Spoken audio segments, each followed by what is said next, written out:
Hello and good afternoon, Xbox Nation. Welcome to this new episode of the Xbox Factor podcast. I am one of your hosts, Mr. Boomstick XL.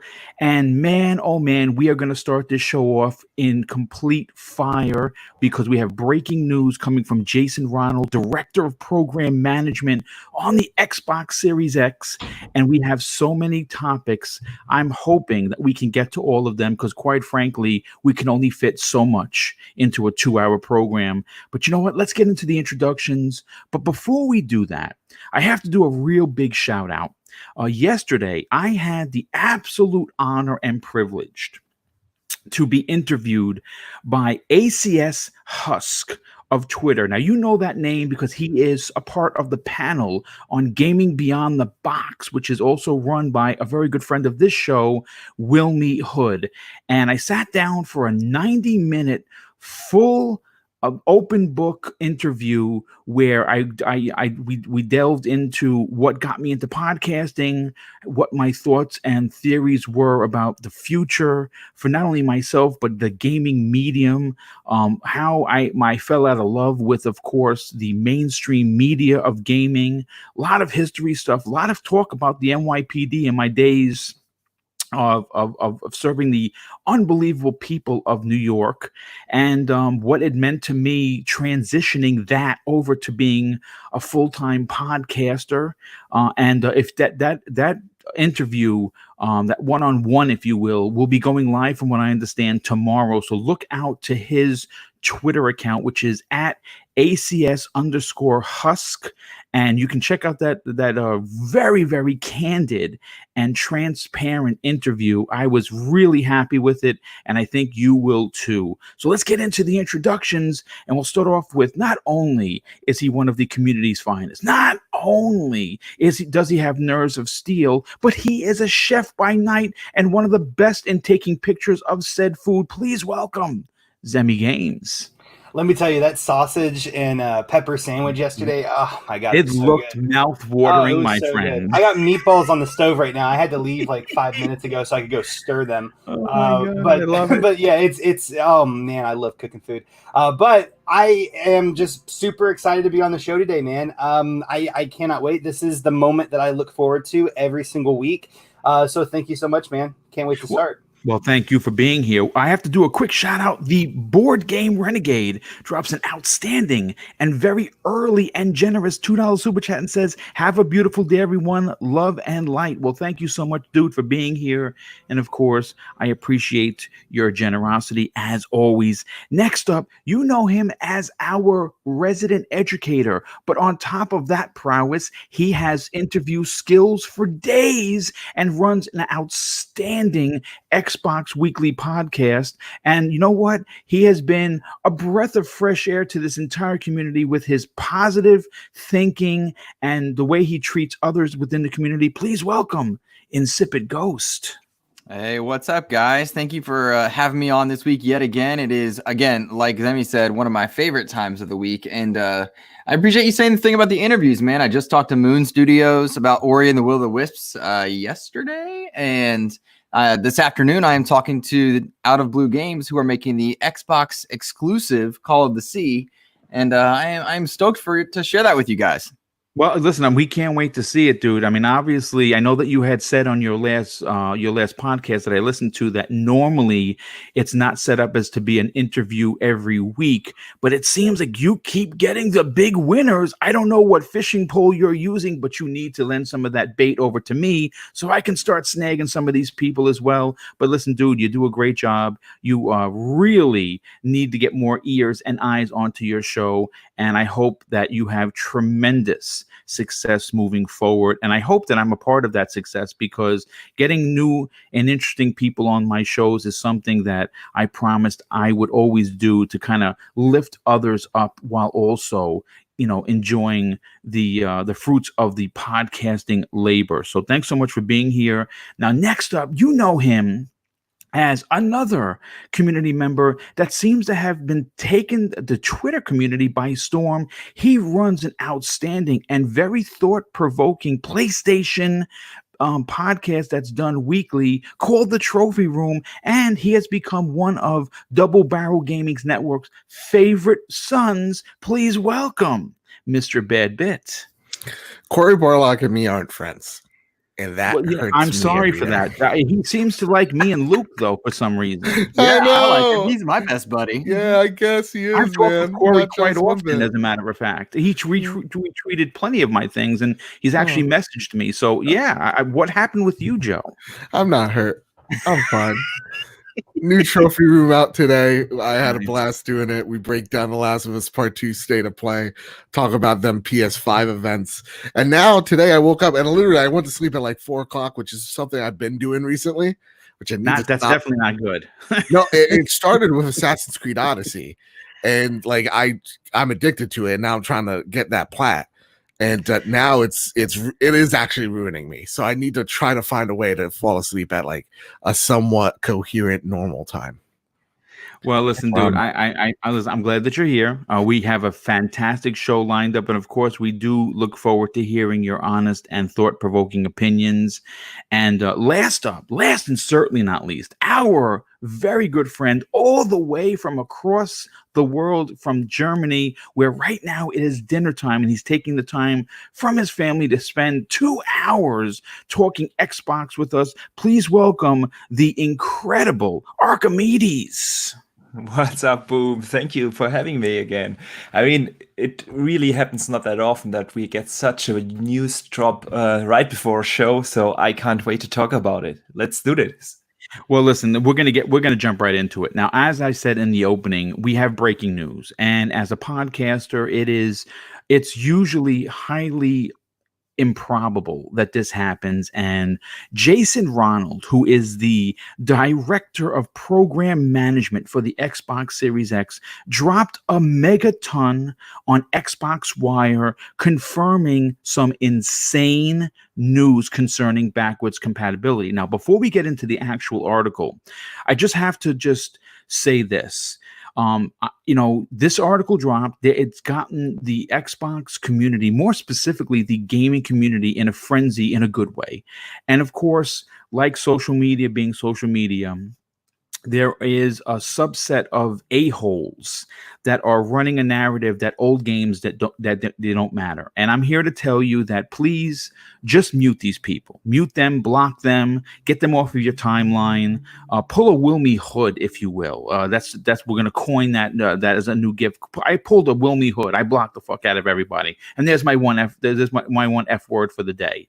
You know what? This article details so much and it drops so suddenly that I normally don't like to do this, but I'm going to read the article verbatim. Now, the article is extremely long, so what I took out were the most prevalent parts of it to kind of just open people's eyes to what Microsoft is looking to do for the next generation. And I can guarantee you, once I'm done, you are going to be unbelievably surprised. Now, it starts off by saying preserving your gaming legacy. And it says this: as gamers, we also know how important it is to preserve and respect our gaming legacies. Your favorite games and franchises, your progression and achievements, and the friendships and communities you create through gaming should all move with you across generations. Not only that, your favorite gaming accessories and peripherals should also move forward with you as well.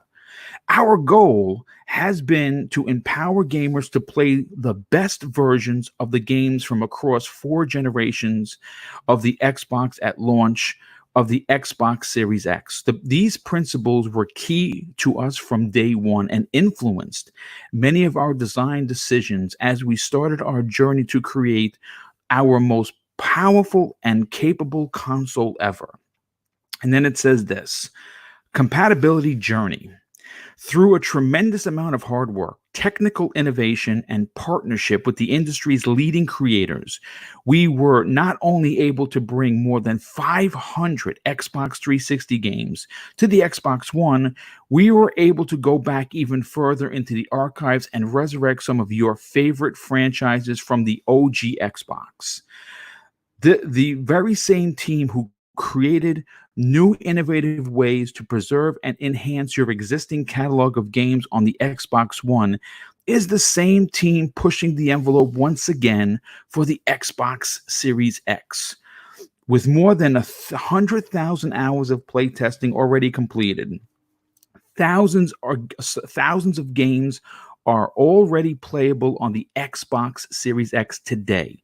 From the biggest blockbusters to cult classics and fan favorites, many of us in the team on Team Xbox play on the Xbox Series X daily, as our primary console and switching between generations is seamless.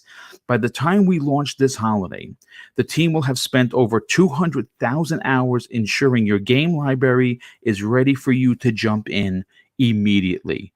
Then it says this, the next paragraph. All games play better on the Xbox Series X. Not only should gamers be able to play all of these games from the past, but they should play better than ever before. Backwards compatible games run natively on the Xbox Series X hardware. Now, this is where it gets interesting, folks. Running with the full power of the CPU, GPU, and the SSD. No boost mode, no downclocking, the full power of the Xbox Series X for each and every backward compatible game will be, you'll see the advancements used. This means that titles run at peak performance that they were originally designed for, many times even higher performance than the game saw on the original launch platform, resulting in higher and more steady frame rates and rendering at maximum resolution and visual quality. Backwards compatible titles also see significant reductions in in-game load times from the massive leap in performance from our custom NVMe SSD, which powers the Xbox Velocity architecture. As I play through my personal backlog as part of our initial testing, all of these incredible games from the Xbox One and earlier play best on the Series X. Now, this is where it finishes off. It says, advancing the state of art and game preservation. In addition to preserving the legacy of our loyal fans who have been with us since the beginning, we enable entirely new generations of gamers to play and enjoy the timeless classic games from our past while respecting and honoring those creators. With all of the additional power and advancements for the Xbox Series X, the compatibility team now has a veritable playground of new capabilities to innovate and push the limits of game preservation and enhancement. The compatibility team has invented brand new techniques that enable even more titles to run at a higher resolution and image quality while still respecting the artistic intent and vision of the original creators. We are also, and once again, folks, listen to this closely, we are also creating a whole new class of innovations, including the ability to double the frame rates on a select set of titles. Games that played at 30 will now run at 60. Games that run at 60 will now run at 120 frames per second. End quote. Now, I have to go immediately to Zemi. The reason why I want to start with you, besides you being a co-host of this program, you have been very open and honest about your ridiculous backlog that you have. Like most gamers, we have backlogs that are probably as tall as a human. And for good reasons, because we get into games. Some games we play 500 hours. Some games we put it down after playing 20 hours and we've beaten it and we move on. But we all have backlogs. To know that if you are someone like Zemi or like myself who has over 1,000 Xbox games and doesn't and in reality can't get to everything because there's just not enough time in the day. Every game that you're going to play on your Series X this fall is going to look and run better. Zemi, how big of a deal is this information that Jason Ronald dropped today? Well, I mean, I think first of all, just the fact that they're actually going to work on the new hardware is really enough to applaud, right? Because backwards compatibility is just super important to me and to a lot of gamers as well. And of course, you have gamers that could care less about that. They just want to play the newest stuff. But to take it the step forward and say that it's going to run better, I mean, of course it's going to have, I mean, at minimum, it's going to, be able to keep with the 30 frames per second. You know what I mean? At minimum, it's going to have more stable of a frame rate. Like I was just playing Mafia 2, and this is Mafia 2 remastered on like the definitive edition on my Xbox original, Xbox One original console, and like frames were dropping like no other, right? And if I had the Series X and I was playing this Xbox One game on that, I really don't think that would have happened. So I mean that is a huge win, that we're going to get more stable frame rates. And then have the possibility of even getting more frames is just incredible. I'm guessing on certain titles we're going to have upgrades in graphics. And then like what you said as well, increased load times or decreased load times, which is going to be fantastic. I mean, a lot of these older games like Elder Scrolls Oblivion or Morrowind or whatever it may be, I mean, they just have extremely long load times, and even games today have extremely long load times. Look at Grand Theft Auto 5. So just having the ability to be able to play those games on the new hardware is huge. But then taking it a step further and saying all of the games that I just keep buying for, I don't even know why I keep buying them, but I keep buying them and never playing them. Guess what? Those are going to carry over to the Xbox Series X, and they're going to be playable, and they're going to play better on that system than the one that I currently have, which is just, as a consumer, very, very, it's very comforting knowing that as a consumer, the hundreds of dollars that I've spent on games that I just never played are not going to go to waste. I mean, I may still not play them, but at least I will have the option to play them in the future. So I think it's a huge victory. It's definitely very, very consumer friendly. And, once again, whenever you start talking about these really, really, really old titles, like, the games that came out at the very beginning of the Xbox 360 generation, or even the, and the games that came out Xbox original, a lot of players are not going to be interested in that. And I do, I do understand that, and I do appreciate where they're coming from. But there are a ton of gamers that are like me. They're like you, Boom. They want to play, or at least have the ability to go back and play these games that they spent money on previously.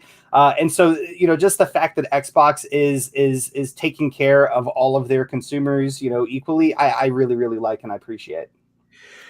Well, listen, I'll put it to you this way. The fact that the one thing that we've all discussed to the point of nauseum on this program many times before is the transparency that Microsoft seems to been giving us since the, again, you can go back as far as you want, but I think that I'm going to continue to harp on December 12th. December 12th, the Game Awards moving forward has been such a change in ideology. Now, I'm not saying that they weren't transparent and they didn't, push backwards compatibility before. I'm not saying that at all, because we know where they came from. What I'm saying is that leading up to this console release that's going to come this fall, it has been nothing but unbelievable amounts of information. And you know what? Everyone that's a fan, and I'm not just talking about Xbox fans, I'm talking about people that maybe are on the outside considering coming back to the Xbox. They left for Sony for whatever reason, or they've always been Sony, gamers, but they're seeing all these things with Microsoft that's getting them excited. Maybe they want to come back and maybe they want to buy the console. I honestly don't know, but I can tell you that it is a very exciting time to be an Xbox gamer. Let me just catch up on a couple of these super chats, if you don't mind. I'm going to go to Archimedes next because he is our resident, guru, if you will, when it comes to the tech aspect. And I want to get his opinion on this. I have to thank several people for the outstanding generosity. Starlord14 drops a very generous $10 super chat. Hey, Starlord, thanks so much for being here. He says this: thanks for the show, Boom and Panel. Did you check out Colt Eastwood's video today? He illustrates 60 FPS plus ray tracing. Looks phenomenal for next-gen software. Give me my S Series X already. No, I'm going to watch it after the show. I was writing all morning, preparing for tomorrow's huge Breakfast with Boom. Then we have another $10 super chat. That's very generous. Donald Pooh. Thank you so much for Donald. I really appreciate the generosity. He says this: do you think Microsoft will increase clock speeds by the release? And what of the power gap of the X versus the PS5? You know something, dude? I think you might be onto something, because Microsoft, we know Sony did this with the PS4. Right before it launched, they gave it that extra boost, right? They gave it, they did a few little tweaks, making it, 1080p versus 900p, and 3 blades of grass compared to 2, all that nonsense. You never know. Microsoft is shifty, and they, obviously they saw what Sony did. It would not be surprising if they pulled a page right out of their book and did the same thing. A very good friend of the show, a very generous friend of the show, Robert Jones. Hey, Robert, thank you so much for being here. He drops a very generous $12 super chat and says this: good stuff. So nice to see and hear Xbox positivity. Well, you know what, dude? That's what you're going to get on this program. I mean, listen, I'll be the first one to admit that when Microsoft drops the ball, I will talk about it, because I think we have to be fair. When they win, we talk about it. When they lose, we talk about it. But quite frankly, Microsoft has been doing a lot of winning, and it's been great to podcast about the brand that we all love the best. Now, Archimedes, obviously you heard what Jason Ronald wrote in this, and granted, this is only half of the article. I highly encourage you to get over to Xbox Wire on Twitter or xboxwire.com and read this for yourself, because there's a lot more information, but I did have to scale it down for the show. Archimedes, for you personally, hearing what the team has done, hearing that games that ran at 30 could potentially run at 60. Games that ran at 60 could potentially run at 120, and we're going to get increased loading speeds. We may even lose loading speeds altogether because of the Series X SSD with the in conjunction with the velocity architecture. How exciting is this? And should the fans who enjoy playing older games cheer very loudly? Oh, I got goosebumps just reading that article. I'm a huge fan of back compat. I don't know if I ever told that story. When I picked up my Xbox One X, the first game that I booted up was not a Xbox One game. It was Halo 3 from the 360. Wow. And after that, I started with Oblivion.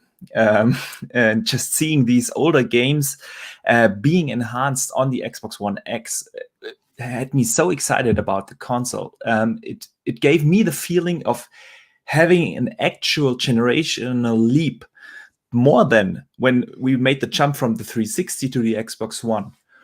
And so hearing that now from Jason, I mean, a lot of it he wrote, we already knew about, kind of, and we had to put it together from other articles and a lot of interpretations from the fans. But now we have confirmation. He clarified basically everything. The power of the Xbox Series X is not just reduced in clock speeds or anything. Everything you have left over as a headroom is being used to enhance your experience with the game. May it be with the 60 FPS, may it be with the HDR that he was talking about the load times, everything. This is just fantastic. And it really shows the effort that Microsoft is putting into his back compat program. They are taking that really serious, that you just move your whole library forward. And I as well have a huge Xbox library of games, not about 1,000 games, but I don't know. I have to check. I think 350, 400 games, something in that area. And that's just a digital library. Yeah. And I went basically all digital the whole generation. So having that now, those games now with me going forward, and I know I also have a backlog. And I think especially next year, we probably won't see as many game launches as we see usually. Phil has already talked about that, that because of the worldwide situation, the games that are in development and are scheduled to release this year are not as affected. But the games that are supposed to launch next year, those are the ones that are in trouble now because the whole mocap and everything just stopped. And so probably we get to play a lot of backlog games next year. And knowing that we will have that in a better version, this is just something that has me excited. And then he mentioned something like a lot of that they are using a lot of these Xbox Velocity architecture features like VRS and machine learning to really enhance those games. Is just awesome. And he gave the example of HDR. I'm a huge fan of HDR. I always say HDR is the more significant improvement to image quality than the actual resolution. I'd rather take HDR than 4K. And I know it's not the same, but HDR is really something that is giving you a fantastic image, with these brighter peaks and the wider color gamut and everything. And machine learning is a great way to utilize to bring HDR to games that are not designed to have HDR. And there are a lot of YouTube videos out there that show what machine learning can do. I highly recommend, if you are interested in this kind of stuff, just type in the Google search machine learning HDR. There are some wonderful videos out there that really demonstrate what it can do. And that Microsoft is leveraging this machine learning in a console that is somewhere in between $400 to $500. And that is just amazing. And I can't wait to play a lot of older games on my Series X. Well, I'm going to say this. I mean, like you said, there are a lot of gamers who want to see older games run on new hardware. Yeah. And as powerful as this console is going to be, it is going to be very interesting. I mean, just imagine, we're going to be getting Hellblade 2, but could you imagine what Hellblade 1 would look like on this? How much better it would run. It already looked like a freaking masterpiece, probably one of the best looking games this generation. But just for a second, imagine that. Now, just, again, thinking a little outside the box here, let's take Gears 5, for instance. Yes. It was running at 100 frames, I think 100 plus frames, unoptimized when they showed it off. Could you imagine if that's optimized for 120 frames per second? It's going to melt your eyeball. So all of these so-called old games that no one gives a shit about, people are going to care about because they're going to want to not only play the new games, but if you didn't get a chance to, let's say, for instance, can I jump in on that one? Well, actually, I'm going to go to you next. You know what? Let me bring you into the conversation. Listen, I'll say this, Luke. There's nothing that I don't absolutely love about this Xbox Wire article, and considering how big most gamers' backlogs are, it is going to pay dividends to be able to move your entire library forward if you choose the Xbox brand and you're a fan. Now, if you're not a fan, if you're coming new to Xbox, just imagine that the first time you see Gears 5 and it's on that console, I wish I had your eyes for that moment, because it's going to be incredible. So, Luke, take it away, my brother. Well, I think there's a lot of excitement about it, and I too am ecstatic to see this news. It makes good sense. Microsoft is, I believe, of the three major players right now, they are the best at preserving their legacy without sacrificing your wallet. I mean, even Nintendo, as great as they are at letting you play their old stuff, you're constantly rebuying them. Yes, you are. And Sony's got a brilliant first-party catalog, and they're working on how to celebrate that legacy. Sometimes they do it very well. Sometimes they miss the mark. I love this statement, this outright idea that your library stays with you and your library improves as you go. Not only that, but because of the various programs and services, your library grows as you stick with the company. And there's a lot of value in that. But specific to the idea of like, all right, it's going to melt your eyeballs with Gears of War 5. You're 100% right. I don't think it'll matter. And here, let me argue my point here, because I am an avid Gears fan. I've got my shelf is full of the comic books and the novels. I have the Gears console. I've been Gears since day one. I absolutely love Gears. I have visited Epic in their day. So Sounds like a fake fan. Sounds like a fake fan, everyone. But I think we would be kidding ourselves if we argued that because it looks better when it already looks incredible, you could make a play for it being in the top 10 best looking games of this generation. You could make an argument that it's not going to matter because people are not excited by that brand and by that entity that is Gears. And I think we have to be conscious of that going forward. It will melt your eyeballs. Goodness gracious, it looked incredible on a 1X in 4K. Imagining that with an even higher frame rate and a better resolution is going to be jaw-dropping. But Gears didn't move the needle twice. Gears 4 nor Gears 5, and Gears Tactics came out, and I'm ecstatic for that thing to hit console, let me tell you. Got all this great critical reception just like Gears 5 did.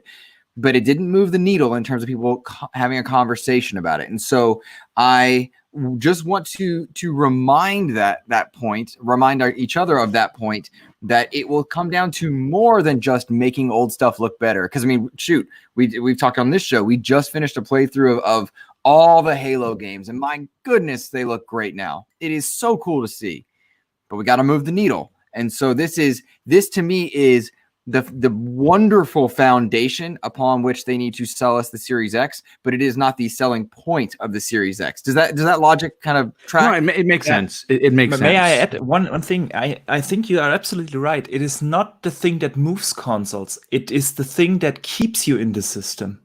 Good point. It prevents you from moving on to the other system. Yeah. Well, look, I'm going to say this, Luke. Your point is well validated for absolute sure. Because maybe you bought an Xbox 360 for Gears. Many people did. Right. So when it came to the Xbox One, maybe Gears 4, maybe Gears 5 didn't make you buy an Xbox One or an Xbox One X, and that's fine. But you know something? Here's the reason why that might have happened. It's because it has been only Gears, Halo, and Forza for so long that people got a little tired of the same trinity. But you see, when you sprinkle in Fable, Perfect Dark, whatever the new AAA RPG from Obsidian, whatever Tim Schafer and that team are working on, could it be a new Banjo? When you start putting in those games in between the holy trinity, as we know as Halo, Gears, and Forza, those games become more attractive because they're part of an overall package. And I think that you'll see something different when Gears 6 finally comes around. Now, for all we know, we may not see Gears 6 for another 5 years, because from what we hear, they're working on something new, which would be great, because I think that that team is very talented, and it would be amazing to see what they can do with a new IP, an old IP, whatever they're going to do. Is there anything else you'd like to add to this incredible article by Jason Ronald? No, I just wanted to make clear that it is a brilliant foundation, and I was ecstatic for it, but it's going to come down to this is a foundation pillar, not a move it forward pillar. And I just want to have context in that as we go. And I appreciate you letting me make the point. No, absolutely, Dave. Your point is not only been validated, but it's also super important to this show. And Joe, I saved you for last because I have a fantastic question for you. Yeah. But let me just catch up on some of these super chats as we close in on 300 people watching live. Nightwolf 3186 drops an outstanding and very generous $5 super chat and says this: interested to know if we'll see more back compat title for Series X. A lot of Xbox 360 titles. I wish there. He goes. A lot of the Xbox 360 titles I wish were there. I understand it's hard with some titles. Yeah, I think a lot of it has to do with licensing. There's a whole gambit of reasons why a game won't become backwards compatible. It could be the fact that a company is like, well, we're gonna put out an HD version, so no, you can't backwards compatible because it's gonna we're gonna eat ourselves out of profit. JD Gamer, thanks for being here, JD. He says he drops a $5 super chat and says this. Panel personal opinions on whether or not Microsoft has done a late cycle spec bump on the CPU, GPU, memory, possibly even the SSD by my guess, and yes to CPU, GPU. I think they might have, dude. I'm going to be honest with you. They're not talking about it, but I think that that's something that they announce at the official reveal of it. Oh, by the way, it's not 12 teraflops anymore. It's 13.2. We did some magic, and the conversation really goes wild. I think that's what they've been. We know a lot about the console, but I think they've been coy enough that they're saving some of the best for last. That's my take on it. Y9 Power. Hey, dude, thanks for being here. He drops an outstanding and very generous $5 super chat and says this. The reason I need back compat is because I don't want to search the world for a hard to find console. Many other gamers don't understand that. And I agree. That's a smart point. JD Gamer, once again, your generosity completely is amazing. He drops a $10 super chat and says this. There's been a lot of talk about game design and how the SSD may fundamentally change that. But what few people have talked about is how the Xbox Series X can fundamentally change game design because of its compute power. Yes, that's a great point. So here's my question to you, Joe. Yeah. With what are your thoughts on what I'm calling a groundbreaking achievement for not only Microsoft, but for gamers as a whole? I think that this is such a forward-thinking and consumer friendliness that's unlike anything we've seen before. What are your thoughts on this new article? Well, I want to tackle some of those super chats real fast. First off, both of them already do that. There's they don't tell you up front, but they allocate certain pieces of the RAM and CPU, and they open that up for devs to use as later as the generations go. So you're going to see PlayStation 5 and the Series X both do that for developers. When it comes to the SSD, it is a huge deal. It is something to cheer. It is going to revolutionize the way we all play games. And guess what? Both Xbox and PlayStation have it and are doing it and are just going about it different ways. So be excited for both. Don't worry about what the other side. If you're more excited for Xbox, be excited about that CPU. If you're excited about PlayStation, be excited for that, that IO, whatever it is that's going to make you happy. Focus on that, man. Focus on I say get both and be happy. Yeah. So just do it. Don't care what your significant other says or your wallet's telling you. You do it. Listen, Joe, that sounds like something a fake fan would say. Dude. Also, news. Xbox expansion pass is now. I'm now the host because I'm a true fan. I'm not one of these fake fans that would dare throw criticism at a thing they enjoy. First off, in real talk, there is nobody that knows the lore of Gears of War or Halo better than Luke lore. I would like to have a challenge put out. This guy knows it all. He is one of the smartest people I've ever met when it comes to that stuff. Everything else, though, bit of a loony. So when it comes to backwards compatibility, all right, I'm a cranky bit now. Not bad bit, I'm a cranky bit. I think it's fine. I'm the type of gamer where old is old. I'll go to Oblivion and I'll be like, okay, I'll spend 15 minutes in Oblivion and I'm out. I'm very surprised I got through the legacy of Halo, because once I'm done with something, once a game mechanic has been refined, it's really difficult for me to go back to that thing. So that's my gripe. That's something on me. So to me, I'm of the mind of old games old. I don't really care. So backwards compatibility is going to be a bigger deal when it comes to this generation, because this generation has been solid when it comes to things like game design. And I don't think we're going to see that big of evolutionary steps when it comes to most action adventure games. With that said, here's the thing. This is awesome news. And I put this out on Twitter. It is amazing to me when you take a look at companies with rich cultures in terms of like PlayStation and Nintendo that have been in it longer than Microsoft, and I'm not even going to say it's debatable, and have more prized IP in their possession. And I'm looking at Nintendo when I say that. Mhm. You know, they have your Mario, Zeldas, Metroids, the things that make gamers. And you see like Nintendo Online, it's laughable when you see the digital offerings for their SNES, their NES and 64 games non-existent. You know, GameCube games, oof, you're lucky. Like they don't support that their previous generations like they used to. Frankly, right? Not PlayStation. Sorry. Nintendo, you know, the first gen system usually is backwards compatible with the older generation as well, and you don't see that with the Switch. So to see Microsoft, one that doesn't have as treasured of IP or the bank of IP that a Nintendo or a PlayStation has, looking back, and going, you know what, Blinks the Cat is fucking cool. We're gonna make Blinks the Cat 120p. We're gonna make Blinks the Cat 4K. You know, Crackdown, it's Crackdown. We're gonna make that 4K 120 FPS.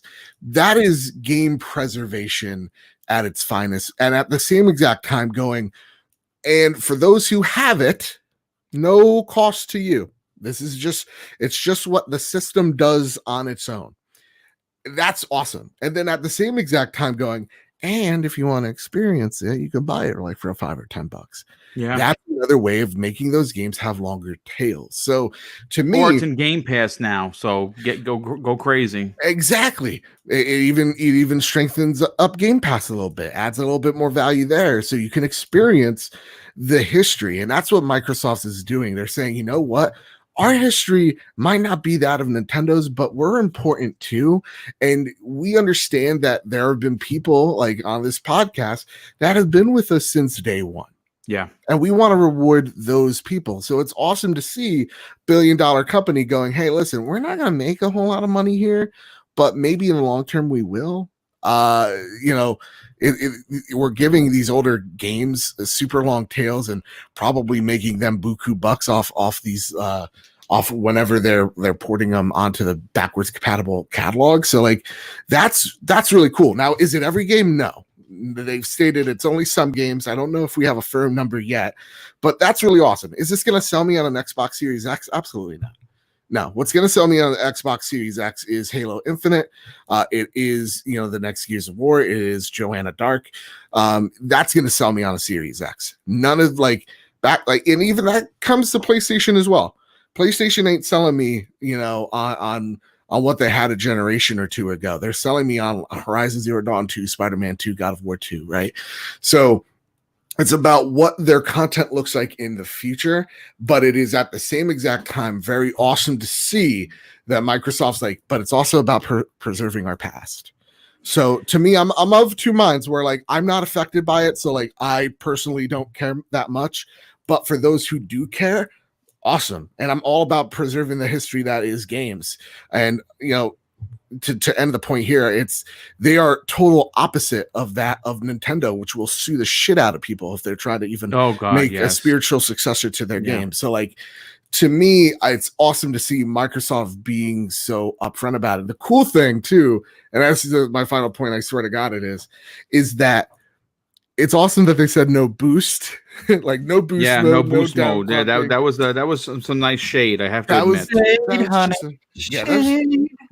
There's just a perfect amount of shade that you can throw. It's also awesome to see that Xbox, like this news isn't like the biggest, but Microsoft definitely planted this there because what happened yesterday.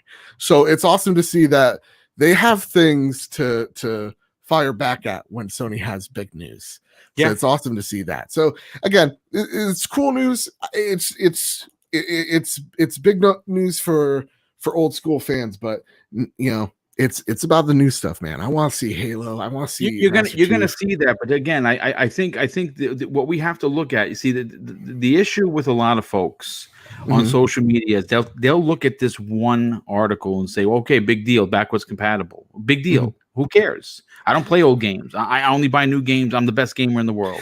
Yeah. Right. with that said, though, with that said, Mhm. this is a free upgrade on everything that you own. Your entire collection. If you're a guy like me who has 1,000 games, every one of those games potentially are going to look and run better for the price of free because you bought a new console. Absolutely. This is on top of Xbox Live. This is on top of Project X Cloud. This is on top of the most powerful console that anyone's ever played for a home video game console, and you throw in Xbox Game Pass. I mean, it's a stacked deck, is what it is. You get it day one. That's the cool thing. You bring that box home, or it arrives via courier because COVID. But you bring that box home, and you open it up, and there's everything from your Xbox One. So you can have that Archimedes moment where you're like, you know what? I really want to see Halo 3.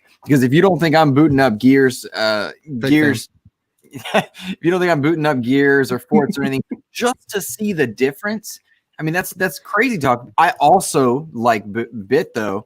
I need to be sold on the new. And they've got that. They went out and they got 15 studios. We're talking about stuff. They did a whole Inside Xbox on stuff that was different from their first party studios. And you can argue the gameplay narrative, that's a different one. But I mean, they showed us cool stuff, you know? And if they're doing that alongside whatever they have in July needs to be a heavy hitter. Yeah. But I mean, I'm thinking of the consumer that's like my brother, who they lost at the Xbox One. And like, you know, my brother is an Xbox fanboy. He was not attached to PlayStation one bit. You know, I could go over my gaming, history. It is multi-console. It is not, I don't have this fanboy, blood in me. So like, but the closest thing my brother is, he's an Xbox gamer. And to see, my brother take news of this, of like, okay, what are you going to do for me now though? And that's the big stuff, is like, how are you going to get the people that turned you away, or you turned away the start of this generation? And it is the show me something I've never seen before. Well, that's what you're potentially going to get. Oh, we're going to get that. Yeah. But like, I've seen a lot of people like talk about this as like it's the second coming of Christ, and it's like, nah, man, I don't even think he came once. So like, to me, I kind of think like a lot of people are in their echo chamber of like, this is either awesome, this is either the best thing ever, or like it's stupid, old game's old. And I'm somewhere in the middle of like, old game's old for sure. But for those of you who that play old games, because I'm not the common denominator, I don't want all games to speak to me and only me. So like, if someone's happy about this news, it's cool, but it's at the same exact time, we gotta check ourselves before we wreck ourselves. This is great news, but again, it's part of the stack deck. Yeah, Jemmy, you want to jump in, brother? Yeah, I do want to jump. I agree where you're coming from, and that like the main drive to bring people back, like for instance, your brother, is going to be the new stuff, and we know that Xbox is coming out with the new stuff. But where this is important, even for your brother, I'm guessing he, transitioned over to PlayStation during the Xbox One generation. Well, that would mean that he didn't play Gears 5. He didn't play Halo 5. He didn't play Halo Wars. He didn't play any of the other Xbox exclusives that came out this generation. And because of what Xbox is doing right now, he will be able to play those games on his Xbox Series X if he decides to buy them, and they will play better. Oh yeah, no, I think that's cool. And I think it goes back to Luke's point where it's like, this isn't selling my brother on an Xbox, but when he sees the cool thing that sells him on the Xbox, these are the things that are going to cement him there. Right. And then he talks about it and tells him, I got this new cool thing. And then did you know it also does this? And that's the buy-in. And the challenge is, you got 50 million people in on your losing generation. That's a pretty good loss. Like, if you like real talk, that's a great win for Xbox. They got to find a way to get that 100. That's the big thing. And they will with the games. But you know what? I want to move on to the next topic because it's another big one, and we have a lot to really get into. I have to catch up on some of these super chats because the generosity is just not to be believed. JD Gamer, once again, $5 super chat. He says this: There has been little talk about what the XSX compute power will do. Now allows such as machine learning on a console, advanced AI and physics, and so much more. Yeah, I mean, we're going to get a deep dive into a lot what we don't know in these upcoming. That's what the June event is going to be. The second week of June should give us the hardware and services event, and we're going to see some real high-powered or high-octane games running on that console. Kirby O'Louise drops an outstanding $5 super chat and says this: XSX having machine learning is huge. Hope it paves the way for the Switch 2 to have machine learning in it. The AI revolution is coming, and the Xbox Series X NVIDIA lead the charge. And that's the truth. That's a great point. JD Gamer drops another. That message scares me. The AI future. Well, I mean, again, we only Skynet's humanity happening. Prepared. Yeah, Skynet is happening. It's only a matter of time. Just remember Judgment Day. Yeah, yes, remember Judgment Day. JD Gamer drops another $2 super chat and says this: Microsoft's enhanced backward compatible have looked better than remasters, and that is very true. Victor Alistine, hey Victor, thanks so much for being here. He says, what's the point of spec bump if a 4 teraflop Lockhart would still make the Series X a res box, thereby holding it back just like the S held back there? Yeah, but dude, again, it's not holding anything back. It's going to have. We're talking about a console that doesn't exist yet. Yeah, so I mean, but on top of that, games are being made for the Series X. They're going to be downgraded to like the Lockhart, if I'm not mistaken. Yeah, but here's the thing: I see that, and like my eyes roll all the way back in my skull because I'm just like, we're all talking like of things that literally don't exist. We all have these theories or things in our head. We have no official word yet. It's why it always scares me when I see people talk about the Lockhart as if it exists, like it is the official word from Xbox. Is until we get the official word from Xbox, there is no narrative. We can only speculate, and that's we can fine. only speculate. Yeah, exactly. that's perfectly fine. Nightwolf 3186 drops a $5 super chat, says, Bad Bit, I get it, but it depends on the game for me. For example, I can still play through all 3 Mass Effect games almost every year, and they're going to look better. I mean, again, we don't have a remaster. We might. That's true. But, Y9 Power drops another $5 super chat. Thanks for your generosity. He says, the video game world works like this. If I never played the game before, it's a new game for him. From 8-bit to 256-bit. That's why I play old games. And you know what? That's a fantastic point, and it's the truth. Again, maybe you missed out on one of the Halo games. Maybe you missed out on Zemi. What's the game with the rats? A Plague Tale. A Plague Tale. Maybe you missed out on that. But you know what that game is going to look like? What a Plague Tale is going to look like on the Series X? It's going to be mouth-watering delicious. Just like some of your food shots there, Zemi. Gamer by Choice drops a $5 super chat. Hey, dude, thank you for your generosity. But more importantly, thank you for being here. He says, this news makes me want the Xbox even more. I love GTA 5. If that game looks better with the Xbox Series X, I'm all in. See, this is what I'm talking about. But look, keeping Jason Ronald in the conversation, he has been personally setting the internet on fire. And with an article that I pulled just recently. Now, obviously, we know that he is director of program management at Microsoft's Xbox division, and he has been very outspoken regarding the Xbox Series X, just like the Xbox Wire, the article that we opened the show with.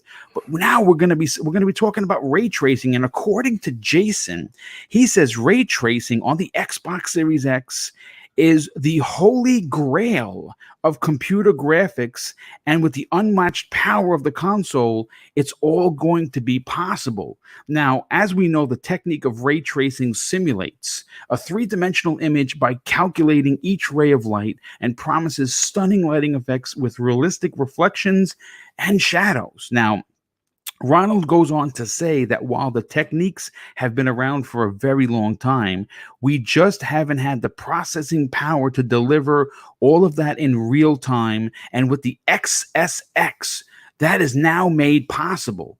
And he continues with, one of the advantages that the Xbox Series X owners are going to have over the PC master race, that's my wording, not his, is the value proposition.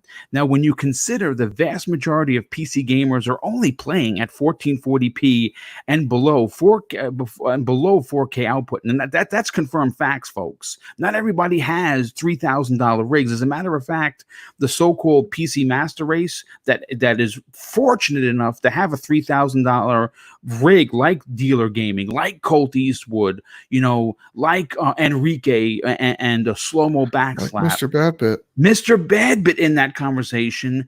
There are thousands more that are running games on a basic setup because, quite frankly, PC gaming is expensive. But when you think about it, about the value proposition for the rumored $500 Xbox Series X investment, that's going to pay off big time this fall. Now, I'm interested to get your opinions on the what ray tracing is going to mean, because as just a statement as ray tracing, it's an advanced technique that is only available in a community that's probably 10 or 15% of the PC master race, right? Like the PC gamers, there's a 10 or 15%. And if you want to get crazy and say 20, okay, I'll give you the 20%. When you have only 20% of a community that can run ray tracing, that could run 120 frames per second or even higher, right? Run everything in 4K, maximum settings. My eyeballs are bleeding. I can't take it. 20% of a community that has so many PC players, it's a very, very small amount. Archimedes, you were excited to touch on this particular topic. How incredible is it that we're going to get not only what we talked about earlier with the backwards compatibility and the advancements that older games are going to get, but the fact that the newer games are going to take full advantage of the new console with ray tracing? Yeah, well, boom, when you sent me the show notes and I saw the topic, I thought, yes, I finally get to talk about ray tracing. And here's why. I'm an engineer. And what you probably don't know is my field of expertise is optics and photonics. So I am an engineer who designs light, and optical elements to work with light. And that is basically my main job. And what probably most of the gaming community don't know is that ray tracing is actually not a technique that was developed for video games. Engineers like myself, we have been using ray tracing since the early 90s, actually. It is a technique with which you can calculate and simulate light, how it behaves in the real world. I work with ray tracing, not in video games, on a daily basis. So I could talk about ray tracing the whole show. And I want to make, I try to explain why I think this is a real game changer in graphics. And it is the holy grail, like Jason described it. Because today, a lot of work the devs have to do when they are developing a game is to think about how to implement lighting. They cannot just put in a light bulb, for instance, in a room and say, okay, make the room bright. This is not how it works in all the lighting techniques we use today. They have to think about that. How can you put the light that is apparently coming from the light bulb on the wall? And this is different now with ray tracing. Devs can spend a lot more time designing the actual game than just the lighting. Because ray tracing makes it actually simpler for devs to implement light. It is not that it doesn't take resources in computing power. No, that's not what I mean. I mean just a pure way of implementing light sources in games. And that is because the ray tracing is actually very simple. You have a couple of million rays going from every light source in every direction, and just trace or try to memorize what happens with that with that ray until it hits the camera. In our case, our screens, for instance. So you simply go, okay, a light ray goes from a light bulb, hits the wall, is being reflected or scattered off that wall, then it hits, I don't know, a glass that is on a table in the room, and then again it hits the camera, and then you save that ray. This is how it works. So developers only have to give every material in the room some sort of physics behind it, that the light that hits the ray, that hits the surface, knows what to do on that surface, and then they have implemented the perfect light source, the best way light source you could think about, because it is basically a real light source. And in a lot of the Digital Foundry videos, for instance, if you look or watch those about ray tracing, they always talk about, oh, you can do great reflections and great shadows and so on. You can actually do quite a bit more with ray tracing. You can also make textures look significantly better than we have it today, because a lot of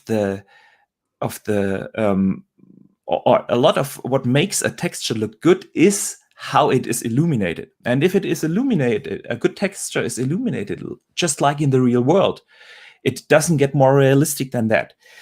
And what has me really excited is that it is now available for the masses. You said 10 or 15% of the PC gamers. I dare to say that it is less than 5%. A lot of people have agreed with you. A lot of people in the chat agree with me. Agree with you, saying that it's less than 10%. Yeah, definitely. Now today, of course, the ray tracing is very hardware hungry, but it is for two reasons. The first is, of course, you need computational power. But the second thing is, if you don't have a huge install base of possible gamers that can use ray tracing, you don't spend much time in optimizing your algorithms. And I think that will change in the next generation. When the consoles now have, every console has ray tracing in it, and you have millions of devices out there that have ray tracing or capabilities now and are able to use it, you suddenly will spend a lot more time trying to optimize your algorithms in your game engines. And I think in a couple of years, we will see really what ray tracing is capable of when devs have optimized it, and the potential is so high. I'm really stoked about it. I think this is the biggest graphical game changer we will see since the jump from the 1632-bit era to 3D polygons, if it's done right. So I'm really excited for it. Well, I mean, listen, obviously you have a much better technical understanding because it's in your field of work. So for you to be excited the way you have been talking about it, I think that the commoners like myself will be even more impressed once we see it running. So thank you for the breakdown. Zemi Games, I want to go to you next, my brother.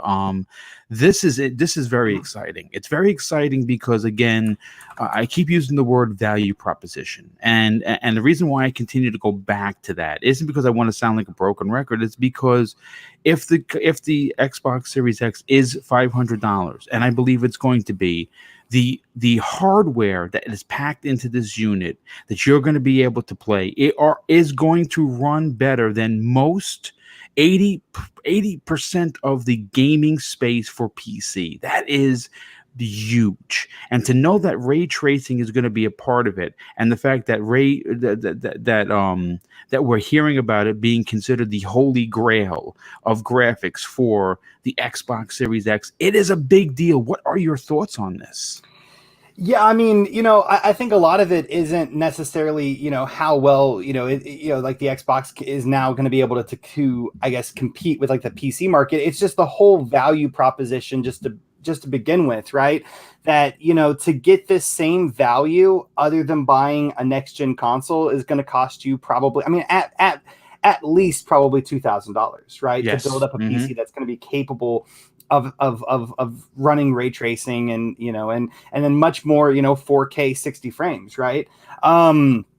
So to me, there's just no way I'm going to be able to afford to go out there and and buy, you know, a better graphics card and to buy a better CPU that's going to be able to, you know, make sure that I'm not, you know, bottlenecking, you know, in my PC rig.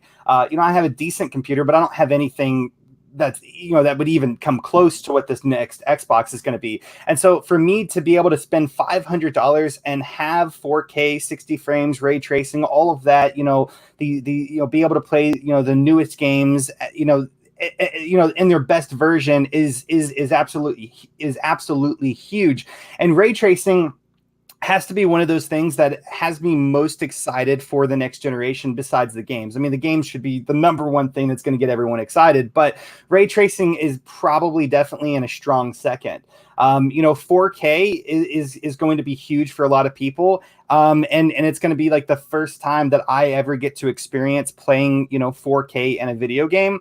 But I think that ray tracing is going to outbeat 4K for me and probably for a lot of people, because what ray tracing is going to do is it's going to, you know, like our community says, you know, it's going to increase the realism of like the lighting effects, but it's also going to do things for reflections. And it's just, you know, for me as a gamer, I enjoy going into worlds, spending time, experiencing stories and narratives and stuff like that, and being fully immersed into games. And out of, you know, almost every other thing that these new consoles is going to do, I think ray tracing is going to be the biggest feature that is going to make these games more immersive for me. And that's probably one of the biggest reasons why.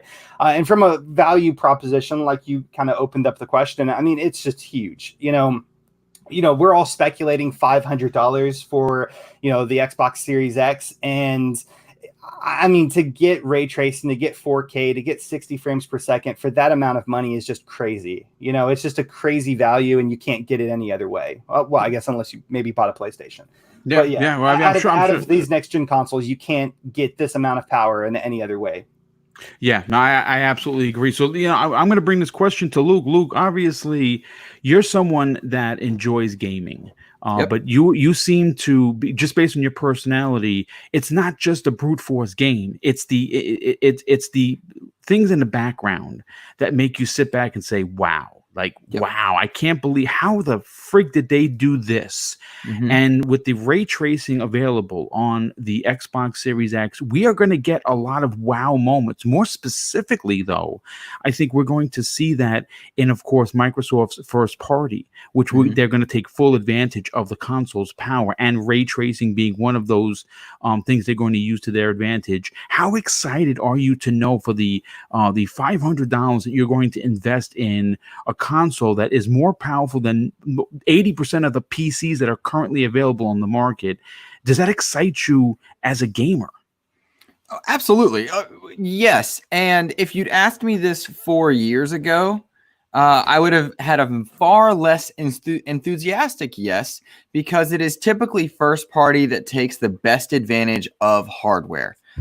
You look at Sony, and it's their first parties that took the best advantage of the hardware they offered. Mhm. And what Microsoft has done. God, sorry. Ooh, sorry. Fix Did it. you just- Oh, yeah, whatever. Playing through God of War right now, and Sony took good advantage of that system, and with a less powerful system, put out something that is glorious visually.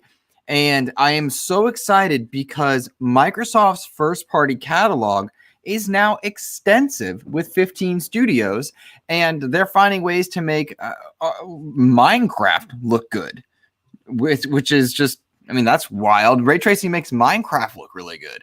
And that's just strange to me because it's designed to be specifically pixelated and simplified. Blocky, yes. Right. Mhm. And so 4 years ago, I'd have been like, I don't know, cool, I guess, maybe. Like, what am I going to see that's not much better? Because how many options would I have had? Whereas now we have a huge slate of talented first-party studios in different genres. We have multiple RPG studios, multiple shooter studios, multiple studios that are working in storytelling. I mean, Compulsion Games has a lot to prove, but they're very fundamentally different than Double Fine, than the Coalition, than 343. And so if each of them are working with this hardware tech, designing things specifically to optimize for the Series X, some people are designing things that are meant to be smart delivered early on, where they'll be on Xbox One and they'll just scale. Other studios are likely working on things that will be box exclusive to Series X and above and whatever their iterations are. I'm extremely excited by that because I want to see the vision of the creator more than anything. You can talk to me teraflops, you can talk to me resolution. I want to see the vision of the creator. But when that creator has access to that hardware for a long period of time, the visuals are likely to immerse me in that creation, whether it's something intentionally simple like a Minecraft or something that is meant to be extremely intricate as we expect Halo Infinite to be with its slip space engine.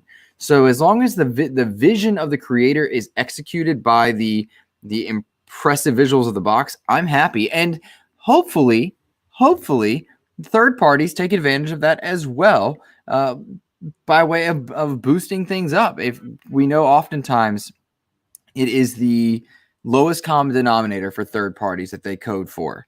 And hopefully as well, Microsoft is greasing some hands a little bit. We talked about that a couple times on this show and on other platforms, that we need to see Microsoft kind of cut some deals. Yes, I agree 100%. Yes. You need to incentivize Ubisoft to make Valhalla a little bit better. You know, we saw Tim Sweeney avoid the word Xbox at nearly every turn because his hands were greased by the Sony demo. That makes perfect sense. That's business. We can't get mad at that, but we can acknowledge that, all right, it is now time for Xbox to do the same thing and showcase their power. So there's a lot to take in on that answer, but I'm ecstatic to see it because they've got 15 studios that have the advantage of working with that hardware just a bit sooner. Yeah, no, Luke, I think you underestimate the pettiness of the internet because it's super easy to get upset at anybody over anything. Well, you know what? We try not to get upset on this show. We try to bring in our opinions with dedicated facts. We bring in. I think everybody on this panel brings in thought-provoking opinions, and that's what I love about working with everyone here on a weekly basis. But Joe, speaking of the the guy that's not friends with Corey Barlog, sorry. I do want to bring you into the conversation because it's my last show, actually. Oh no. I mean, but Boom, do you really want a guy that doesn't talk to Corey Barlog on the show? Like, it's questionable. It is definitely questionable. But you know what? My controller just to toss it down. I'm out. I mean, if it makes anyone feel better, I don't even know who this Corey person is that you guys are talking about. God, Sammy, you're so white. Oh no. Oh my God! Listen, let's get this train back on the track because obviously Boom, we do that. No, it's quite all right. Listen, it brings levity to the show, and I love that. No, on all seriousness, Mr. Badbit, you obviously have a rig. You're part of the what I like to quote unquote PC master race, and that's great that you have a monster rig that could run a lot of the things that I will never experience until I get my Xbox Series X and my PlayStation 5, because both of these consoles are going to be incredible. But when you hear Jason Ronald calling the ray tracing capabilities on the Xbox Series X as the holy grail of graphics, does that excite you as a player? First off, shout out to NVIDIA for making my rig a $3,000 rig. So I got that Cyberpunk 2080. I got a video unboxing of that if y'all are interested in a yellow card. And after playing a few games on it, I'm gonna sound like such a again, I'm a cranky old man today. I just woke up and I'm just gonna all your hopes and dreams, shatter them in front of you. Fine. Like all the I can see an extra bush. Like it doesn't, having the most powerful thing, having it doesn't matter much to me because again, we're playing on a console for a reason. And that reason is because I don't want to turn on my rig and then have to go through all these, Windows installers, right? Or your sound isn't working and now you have to be the IT guy. We want our consoles to literally just work. And that's, to me, the most important thing is getting rid of those updates, getting rid of, the system updates and all that jazz, making it as streamlined as possible is the most important thing for me as a gamer. So, now I feel like I got to be the adult in the room, right? I got to be like mom and dad are walking in. You guys are excited. Now I'm going to hit you with some hard truths, right? Expectations, y'all. All games are going to look really good. I don't know about this whole ray tracing thing. What I mean, like, I don't know. Again, I'd have to question the question only because he is the guy that you go to for any Xbox information. I don't think they would drop this kind of a quote if it wasn't true. Now, listen, I'm not trying to be a fanboy here. Right. Maybe you won't see this on the PS5, the less powerful console. Sure. Probably you know what won't. I'm saying? That's a possibility. But for him to make a statement this large and to be picked up by not just one media source, but a shit ton of them, you don't make a comment like this unless your console could back that up. Yeah. I mean, what's Ronald's position? What is he? Is he a writer? He's head of program management for the Xbox Series X. Yeah, he's the guy with the big beard that knows his stuff, right? Yeah. Joe Team knows his stuff. Like he's not a PR guy. He knows. I was gonna say, because I wouldn't want this guy to be like, yeah, no, it's all right. No, he's leading the charge in anything Xbox Series X. Okay. Again, in chat, before you chastise me, I'm asking because I don't know. We ask questions. That's how I learn. Yeah, that's the whole point of it. But and I'm just a fake fan, so I'm just trying to navigate how do I seem more legit. So real talk, all that jokes aside. The reason why I say keep expectations in check is this is a guy that works at Xbox, PR guy or not, right? System management. He's not going to say this thing is mediocre. This guy's going to tell you it's great.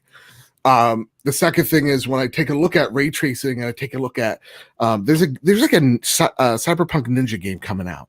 Yes, there is. Yeah. Yes.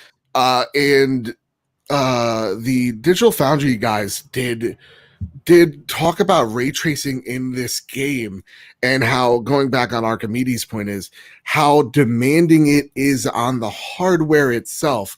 You had, $1,000 cards going at 30 frames per second on a game that is this generation game that has ray tracing capabilities for PC.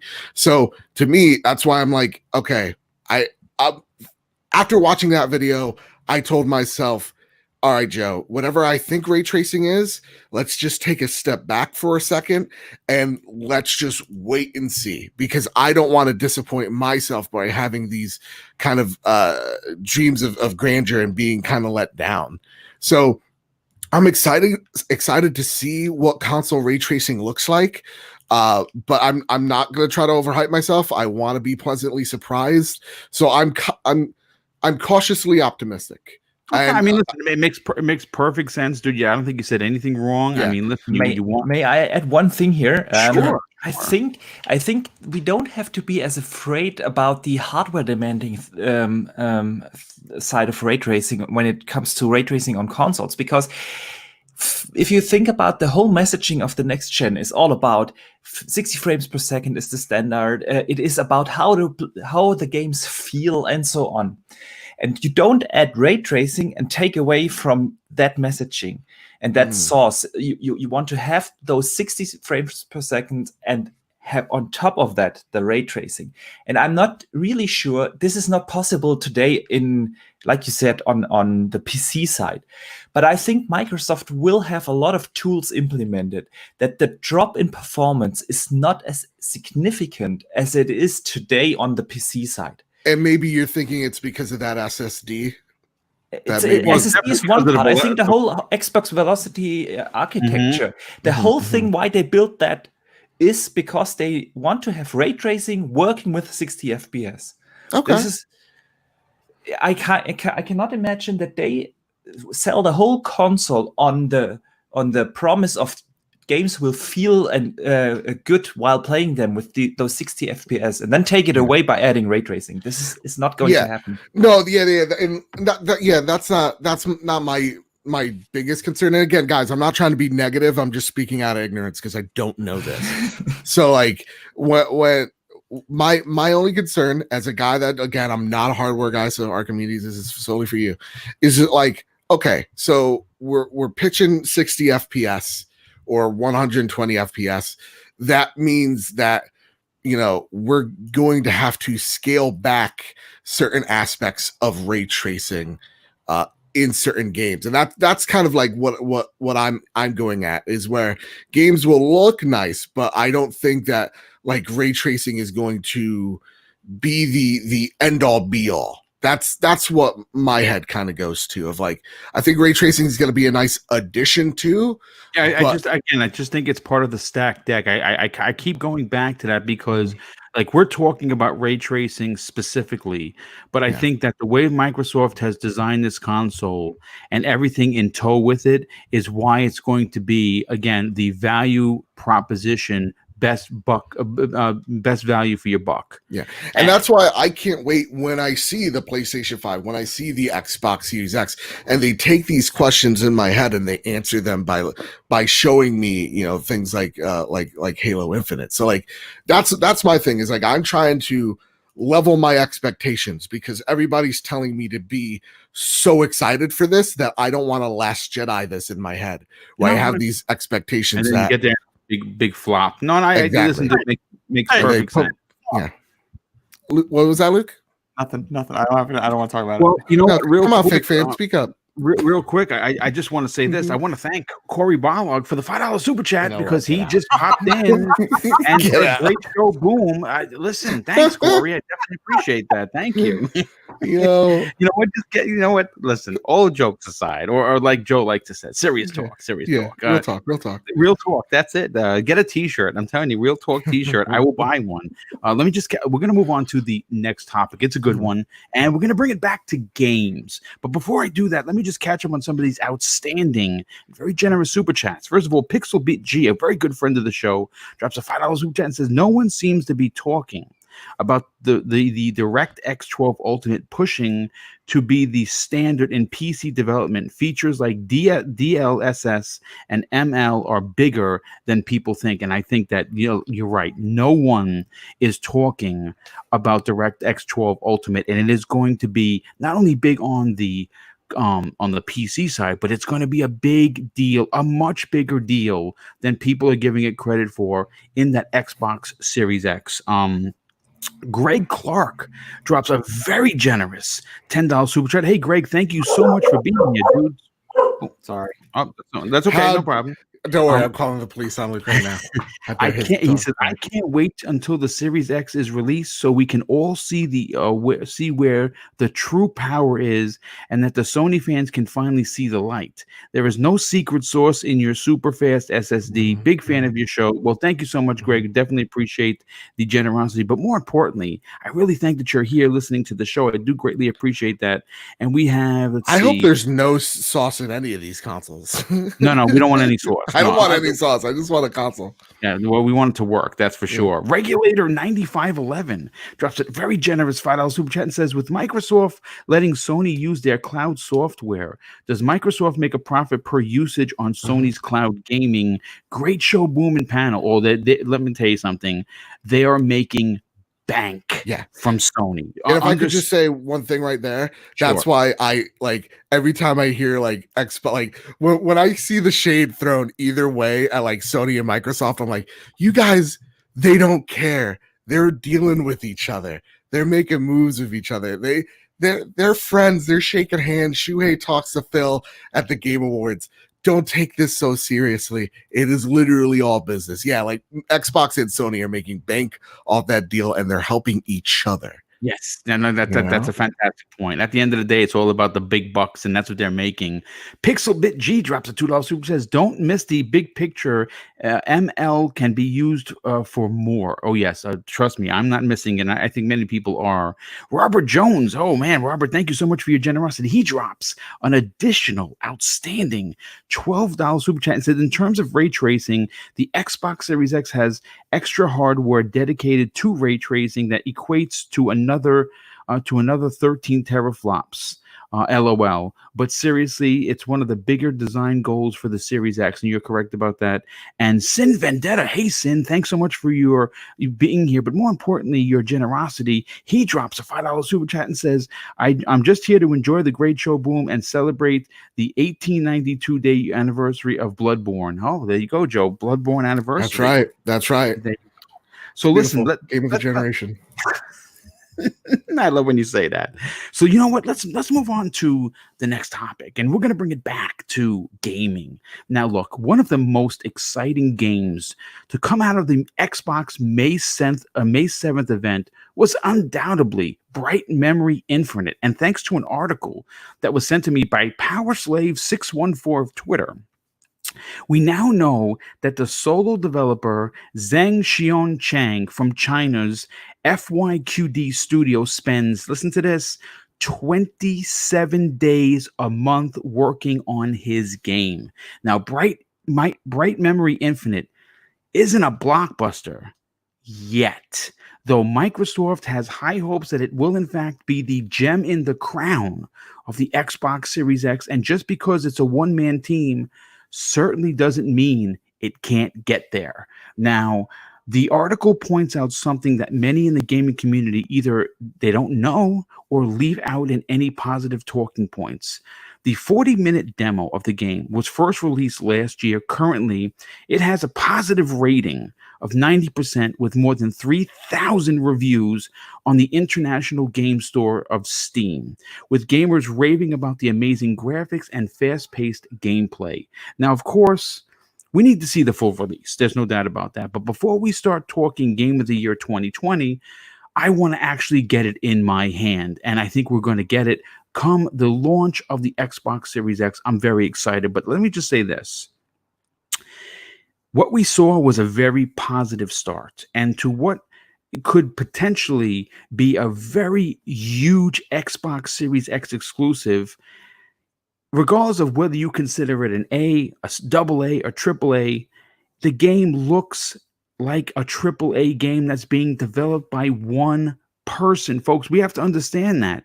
Now, the man behind the project is like I told you, was Zheng. He's the founder of the FYQD studio, and he's the only full-time developer making this game. And over the past year, the 23-year-old high school dropout has been building virtual cities and real-time traveling warriors out of his own apartment in and I believe it's Linzhou, a small city in southern western China.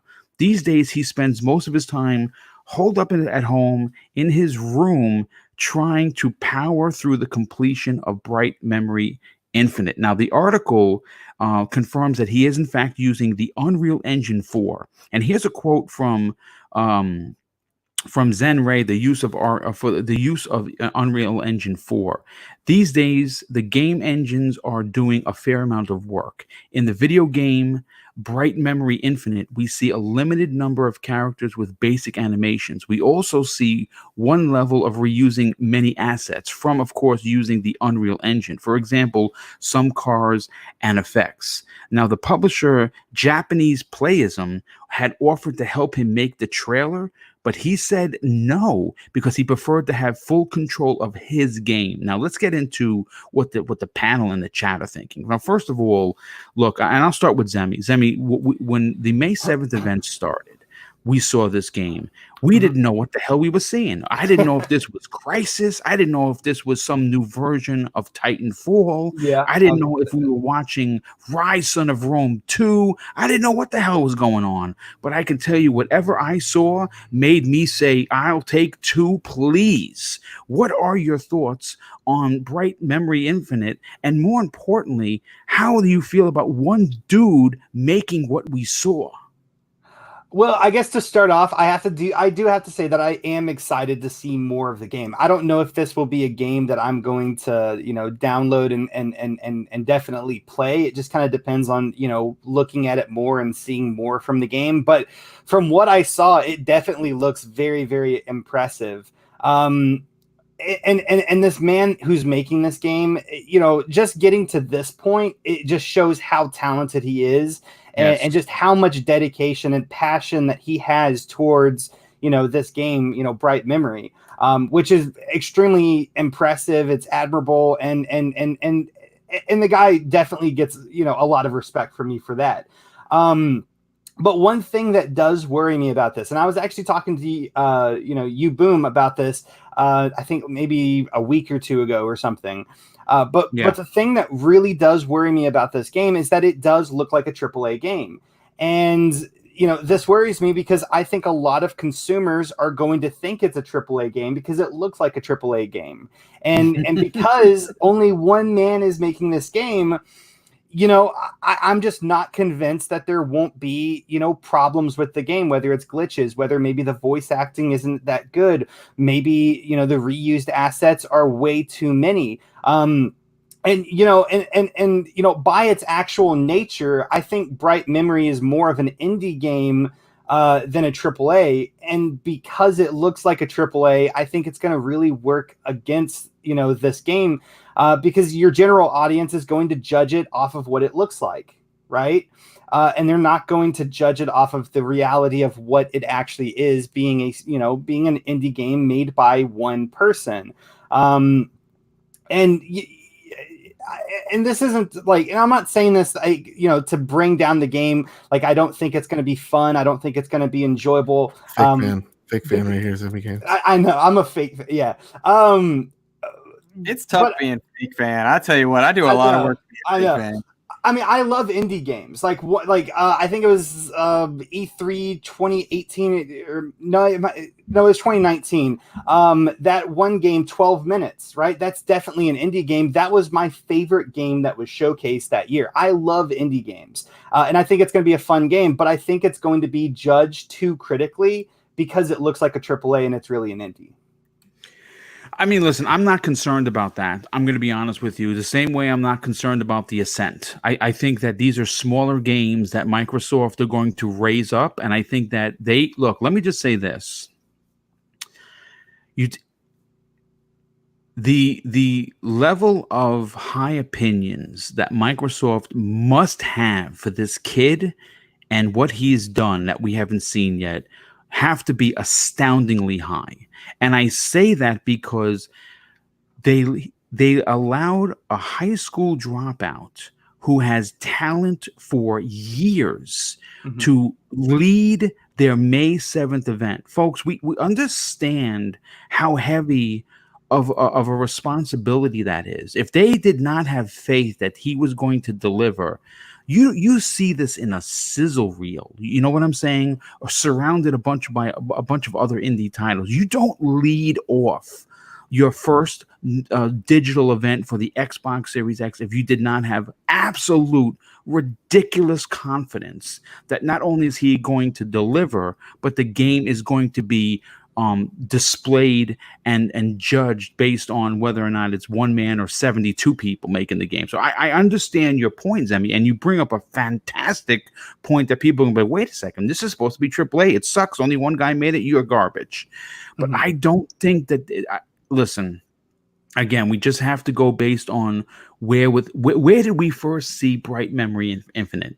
Did we see it in a mock-up trailer, a flash trailer that showed some gameplay around 13 or 17 other titles, and it was done in it was a 3-minute trailer? No, we saw a significant amount of gameplay, and it led off the conference. Now, again, maybe it wasn't the digital event that everybody hoped for, but regardless, it still led off the show. And I think that proves to me personally how much confidence they have in them. And you know what? Let me move on. Luke, when you first saw this game, I'm sure that you, like myself, were wowed.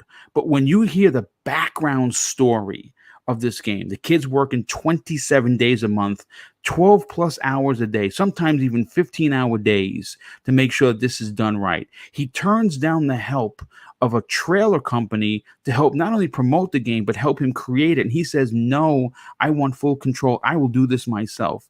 This kid is a talent. And again, we don't know what the final game is going to look like, so I'm not going to sit here and say Game of the Year 2020. I have no freaking idea.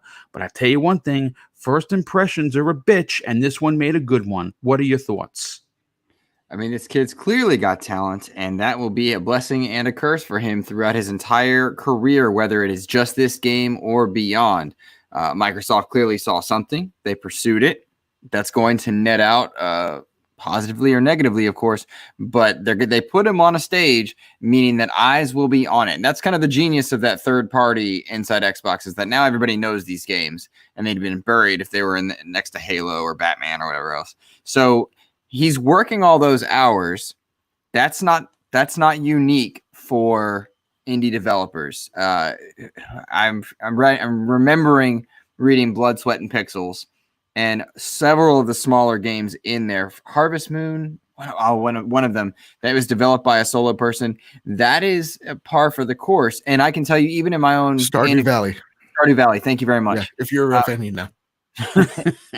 Even in a lot of cases like that's what happens. And in a lot of our own more recent work from home status, it's hard to turn off. You see your laptop, you see your computer, you have those things rolling in your head.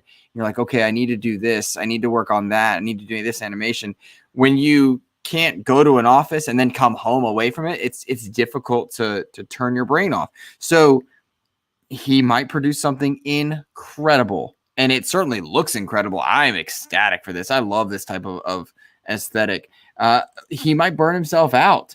Whatever happens to him, I would hope, based on a lot of what we've heard in the past 3 years, is that while Microsoft is definitely a business and their first interest is in making money and getting products to customers, it seems to me they're working far more coherently and well with developers to provide schedules and let them do what they want and not force decisions upon them. So I would hope that they're nurturing that talent, allowing that talent to flex in a way that he wants to, and not pushing him towards a certain date. And I would hope that this 27-day-a-month thing is a choice, not a mandate due to a contract and timing. He turned down help from other people that's smart and bad in another way. It depends. So the teacher in me is like, dude, please relax, diversify, don't overdo it. The other hand, this might be this kid's ticket to a better life. And so maybe there's an element at play there. There's a lot of unknowns in this conversation. But as far as the gameplay, man, I'm excited by it. Like, it looks cool. It just looks cool. Yeah. And it's smart for Microsoft to pursue these PC-centered games like Scorn, like Bright Memory Infinite, that are popular in these realms, these small realms, and try to bring them into a console space that is not quite a console space anymore, because we're really running high-end PCs in an optimized box. Yeah, no, I mean, that's a great point. Joe, would you like to jump into the conversation here, brother? I mean, again, I know that we only saw what we saw, but I am in the belief that you do not allow an indie project that you don't have or that you don't have faith of the developer, or usually it's developers with an S, but this was a particular developer. They allowed him to showcase his game on the opening bell of the event, and I think that is a big deal. What are your thoughts and personal expectations for Bright Infinite Memory? But more importantly, what do you think about what I talked about regarding his story that leads up to him making this game for Microsoft? I could be cranky bit again. Is this going to be my bit this entire day? No, I want to be excited for this game. Snickers, my goodness. Exactly. It looks fine. I want to see, again, I need to see more gameplay out of it, but like, there are elements that look super cool, like the Titanfall elements. Really what I want this game to be is Titanfall. But like when they switch to like he's fighting some like phalanx guy with a spear, and then like he's doing stuff, and then like there's a DeLorean. I was just like, okay. Now the story is interesting, and again, just because it's not speaking to me now doesn't mean it isn't going to ever speak to me ever. It speaks to me way more than Scorn. That game, the more I see it, I'm like, I don't want it. I'm one alien wall penis away from being like, no, thank you. That this is a little bit too much for me. But like when I take a look at that game in particular, having a solo guy on the team, they really want to tell this narrative that throughout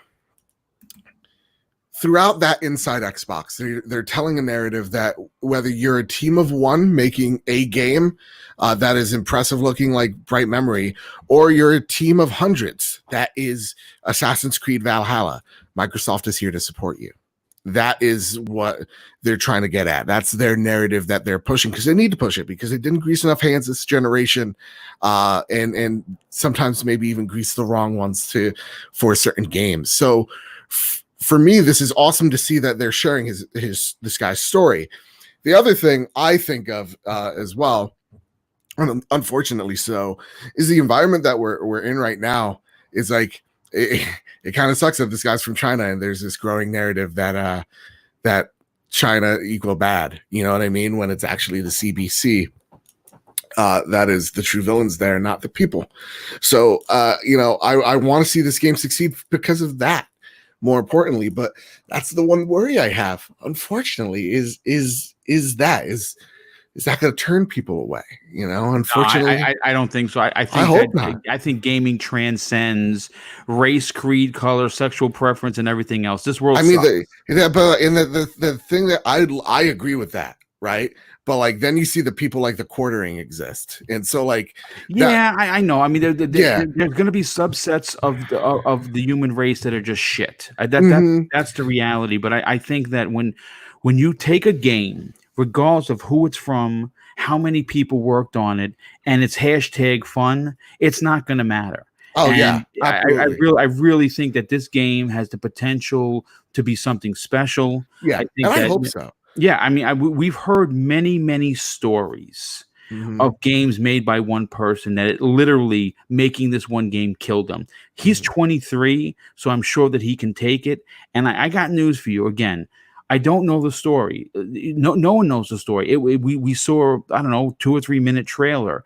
But I put it to you this way. Again, first impressions, man, they make a big difference. And this one impressed a lot of people. Oh, yeah. And again, I'm happy that it is leaving that impression on so many gamers. Because I think it ought to. Again, one person team making a cool game about running on walls, shooting people, and there's a DeLorean. I'm always there for the DeLorean. I'm if there's a game that like on that stage or that platform that spoke to me the most, it's definitely The Ascent. And reading that IGN article or interview about The Ascent, that's really awesome. That was a fantastic article, PS, by the way. Yes. Yeah. And so like to me, that's the thing that's really exciting me, is that they're going for these smaller teams, making different games that are still going to fit within the portfolio of Xbox. And it's kind of like what Luke said earlier. It is them showing people that they are trying to grease hands. They're trying to go after games that are different to broaden out that portfolio. So it's cool. I'm definitely, I mean, I'm not going to try this game out because it's going to be on Game Pass. So I'm excited. And I know it's already on PC. And I, again, echo what Luke says. They're really trying to go after this, not to say going after the PC market, but going after these games that may have their origins in the PC marketplace and trying to make it their own. Like, I give huge props to Microsoft to making games like Gears of War Tactics and Halo Wars, like trying their best to bring RTSs that are computer games, right? And trying to make them console games, something that we can see and play with a controller. And so like, that's what I'm seeing from Microsoft that gets me excited. Not so much the game, but the fact that they are going out there and they are talking to smaller companies, smaller people, smaller teams. Because yeah, it was originally this was PlayStation's thing. Their shtick with the PS4. We hear this echoed all the time. They're the people that went after Housemarque Studios, right? They're the people that made your Resoguns, your Stardew Valleys, etc., etc. So to see Microsoft going, no, we want to be in this indie space as well, excites me. No, I mean, listen, it makes sense. It makes perfect sense. And like I said, they're concerned. Sure, I hear it. I hear exactly what you're saying. But at the same time, we also have to take into account the what we saw. Again, if you saw a game stuttering and it was clipping and it didn't do the right thing by its first impression, we'd all be like, wow, it's just another indie game. Didn't really, this game impressed in a big way. But you know what? I want to move on to the last topic of the show. And, there are a lot of people that have been asking. Now, if you look at the headline of the show, I was going to talk about Forza Motorsport 8 and what they're doing with the story mode that has been somewhat leaked.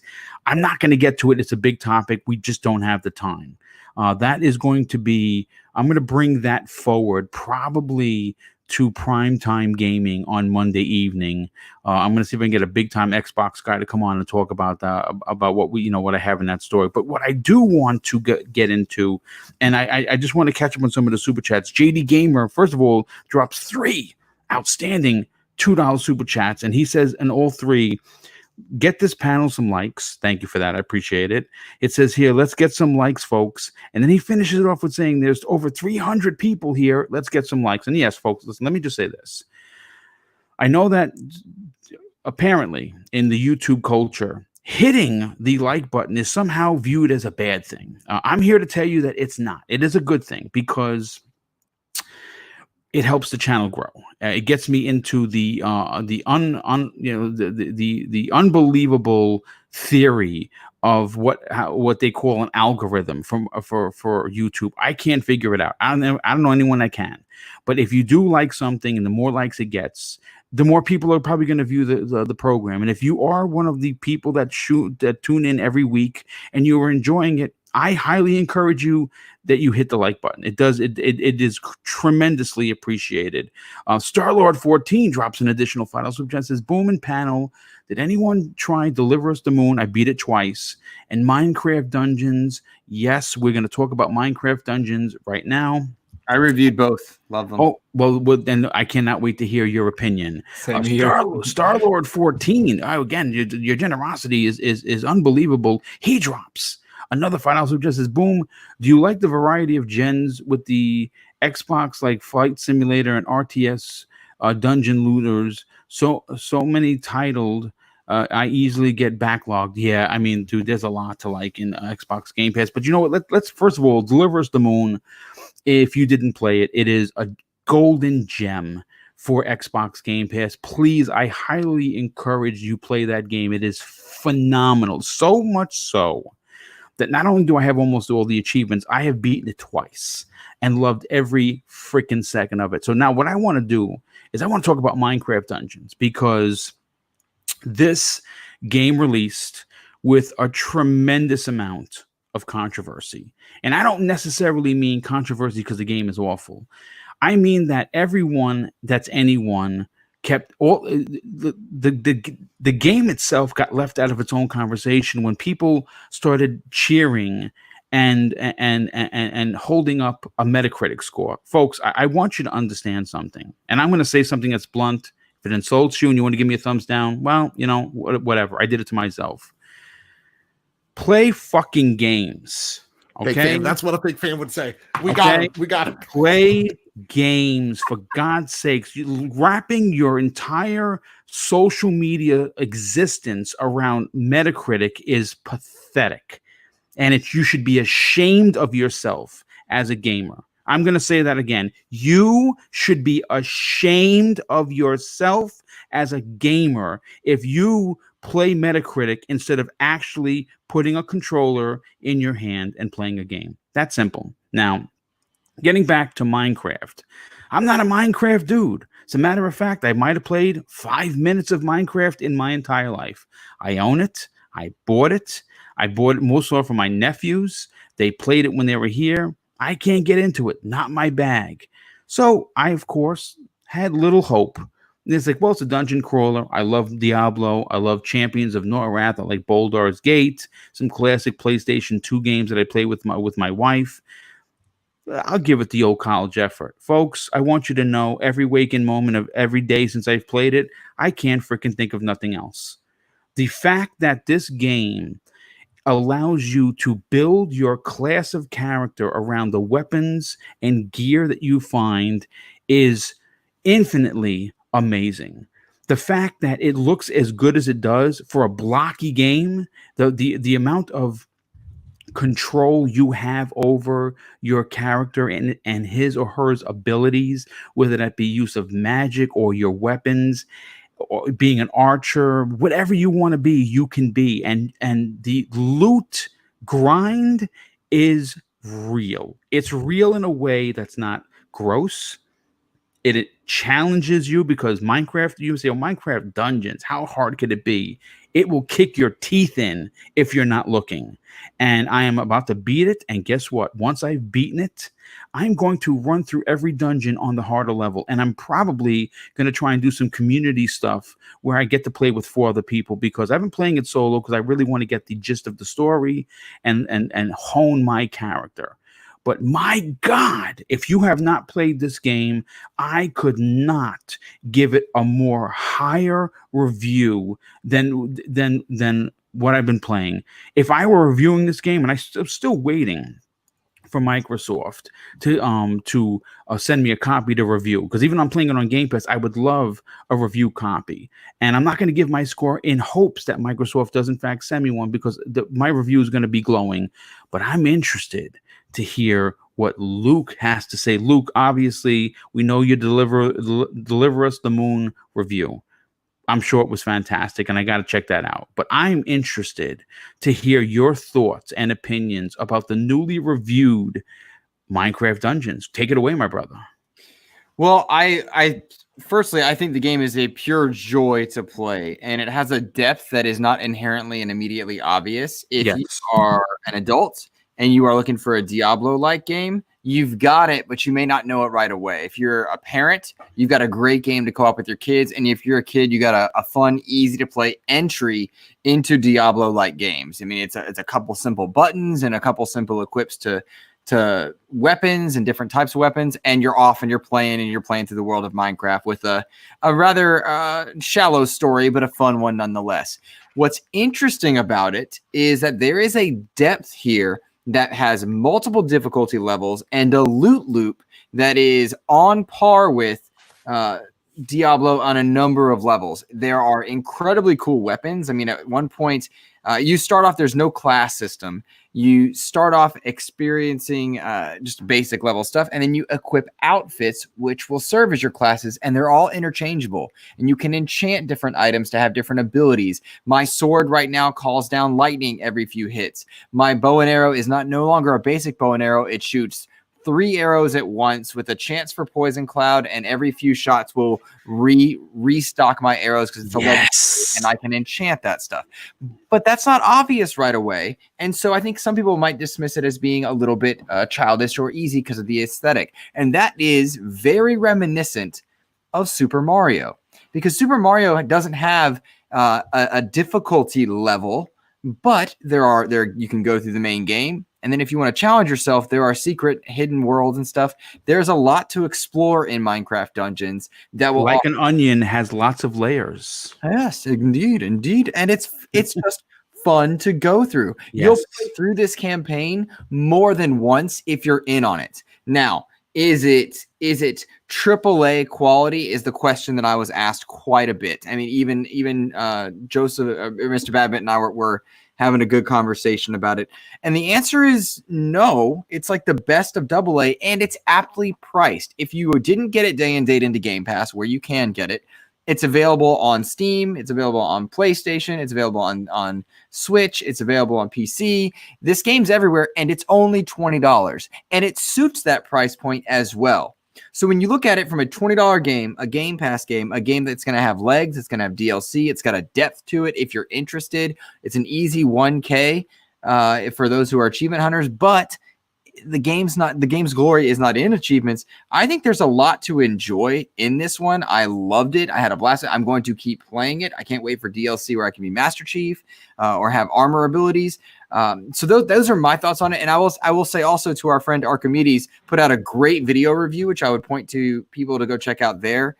Thank you. Man, there's a lot of good stuff about this game, and it's not going to be for everybody, but it's $20. Keep that in mind.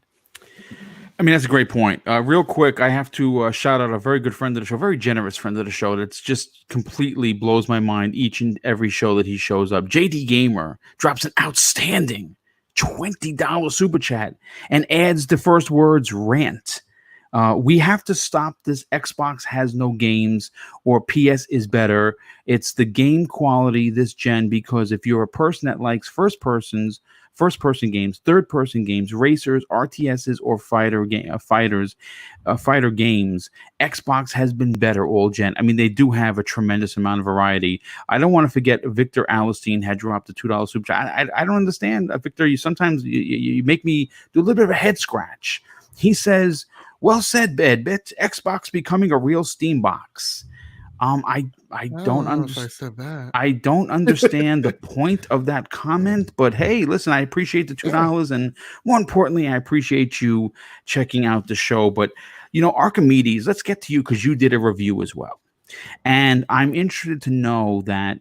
Do you agree with the points that people need to just stop playing Metacritic and actually play some games, and maybe, just maybe, they might find something that would be considered a golden gem like Minecraft Dungeons? Oh, I absolutely agree with that. I couldn't care less about Metacritic. Actually, I always find it funny when I scroll through my Twitter timeline and I see all the people comparing Metacritics. I have no idea what the Metacritics for my favorite games are. I have no idea.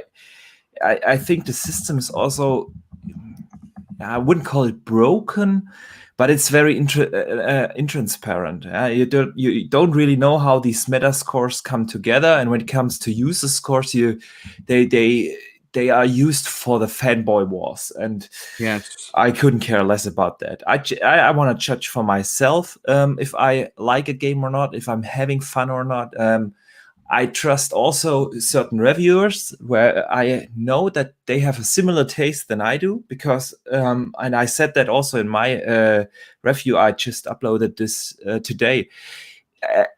Reviews are very, very subjective. There is no such thing as an objective review.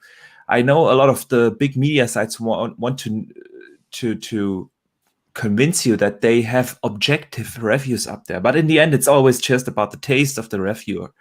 And for instance, if I would review a FIFA, for instance, or any sports game, I wouldn't be fair to the game, because I'm just not into sports games. So I wouldn't be able to review that fair, and that is basically my problem with the whole Metacritic thing. But coming back to Minecraft, it is a true fun game. I have played a lot of AAA games that I didn't have as much fun as with Minecraft Dungeons. When it launched, the day I played it for 7 or 8 hours straight, I couldn't put my controller down. I finished the first playthrough of the campaign in the first day, because it was so much fun. And even the end game, it is not as extensive as in a game like Diablo, but you can't compare the two. And not because one is considered a AA or AAA game. I don't judge it about that. Diablo is now how old? 8 years, 9 years? It has had, it's old. I don't know, a dozen extensions.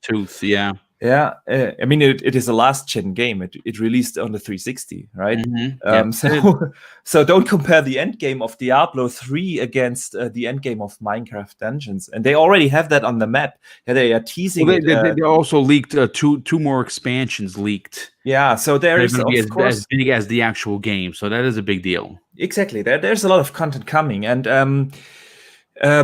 even with what is there, it's just pure fun. Like Luke said, figuring out how to combine those items you have, the weapon with the enchantments, with all the attributes you can put on there. I have a crossbow that shoots 5 arrows, and Mine they too. burst Yes, into flames. Yes, that is the most epic combo I have found so far. But it is such a joy to play that game and figuring that stuff out. And I haven't played it co-op yet. I have to be honest about that.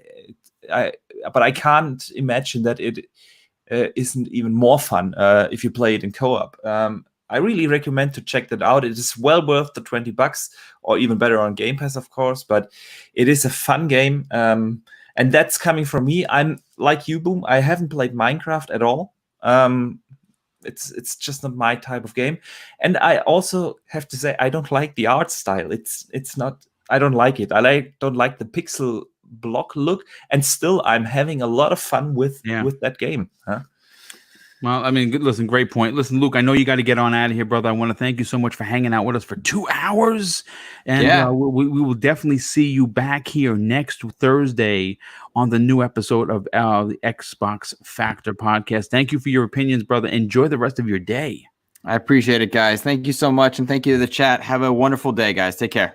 Take care, brother. Now, listen, Zemi, let's get you in on the conversation because obviously you have Game Pass. You're always talking about the value that comes along with the $15 a month. This was a new game. It dropped into Game Pass day and date.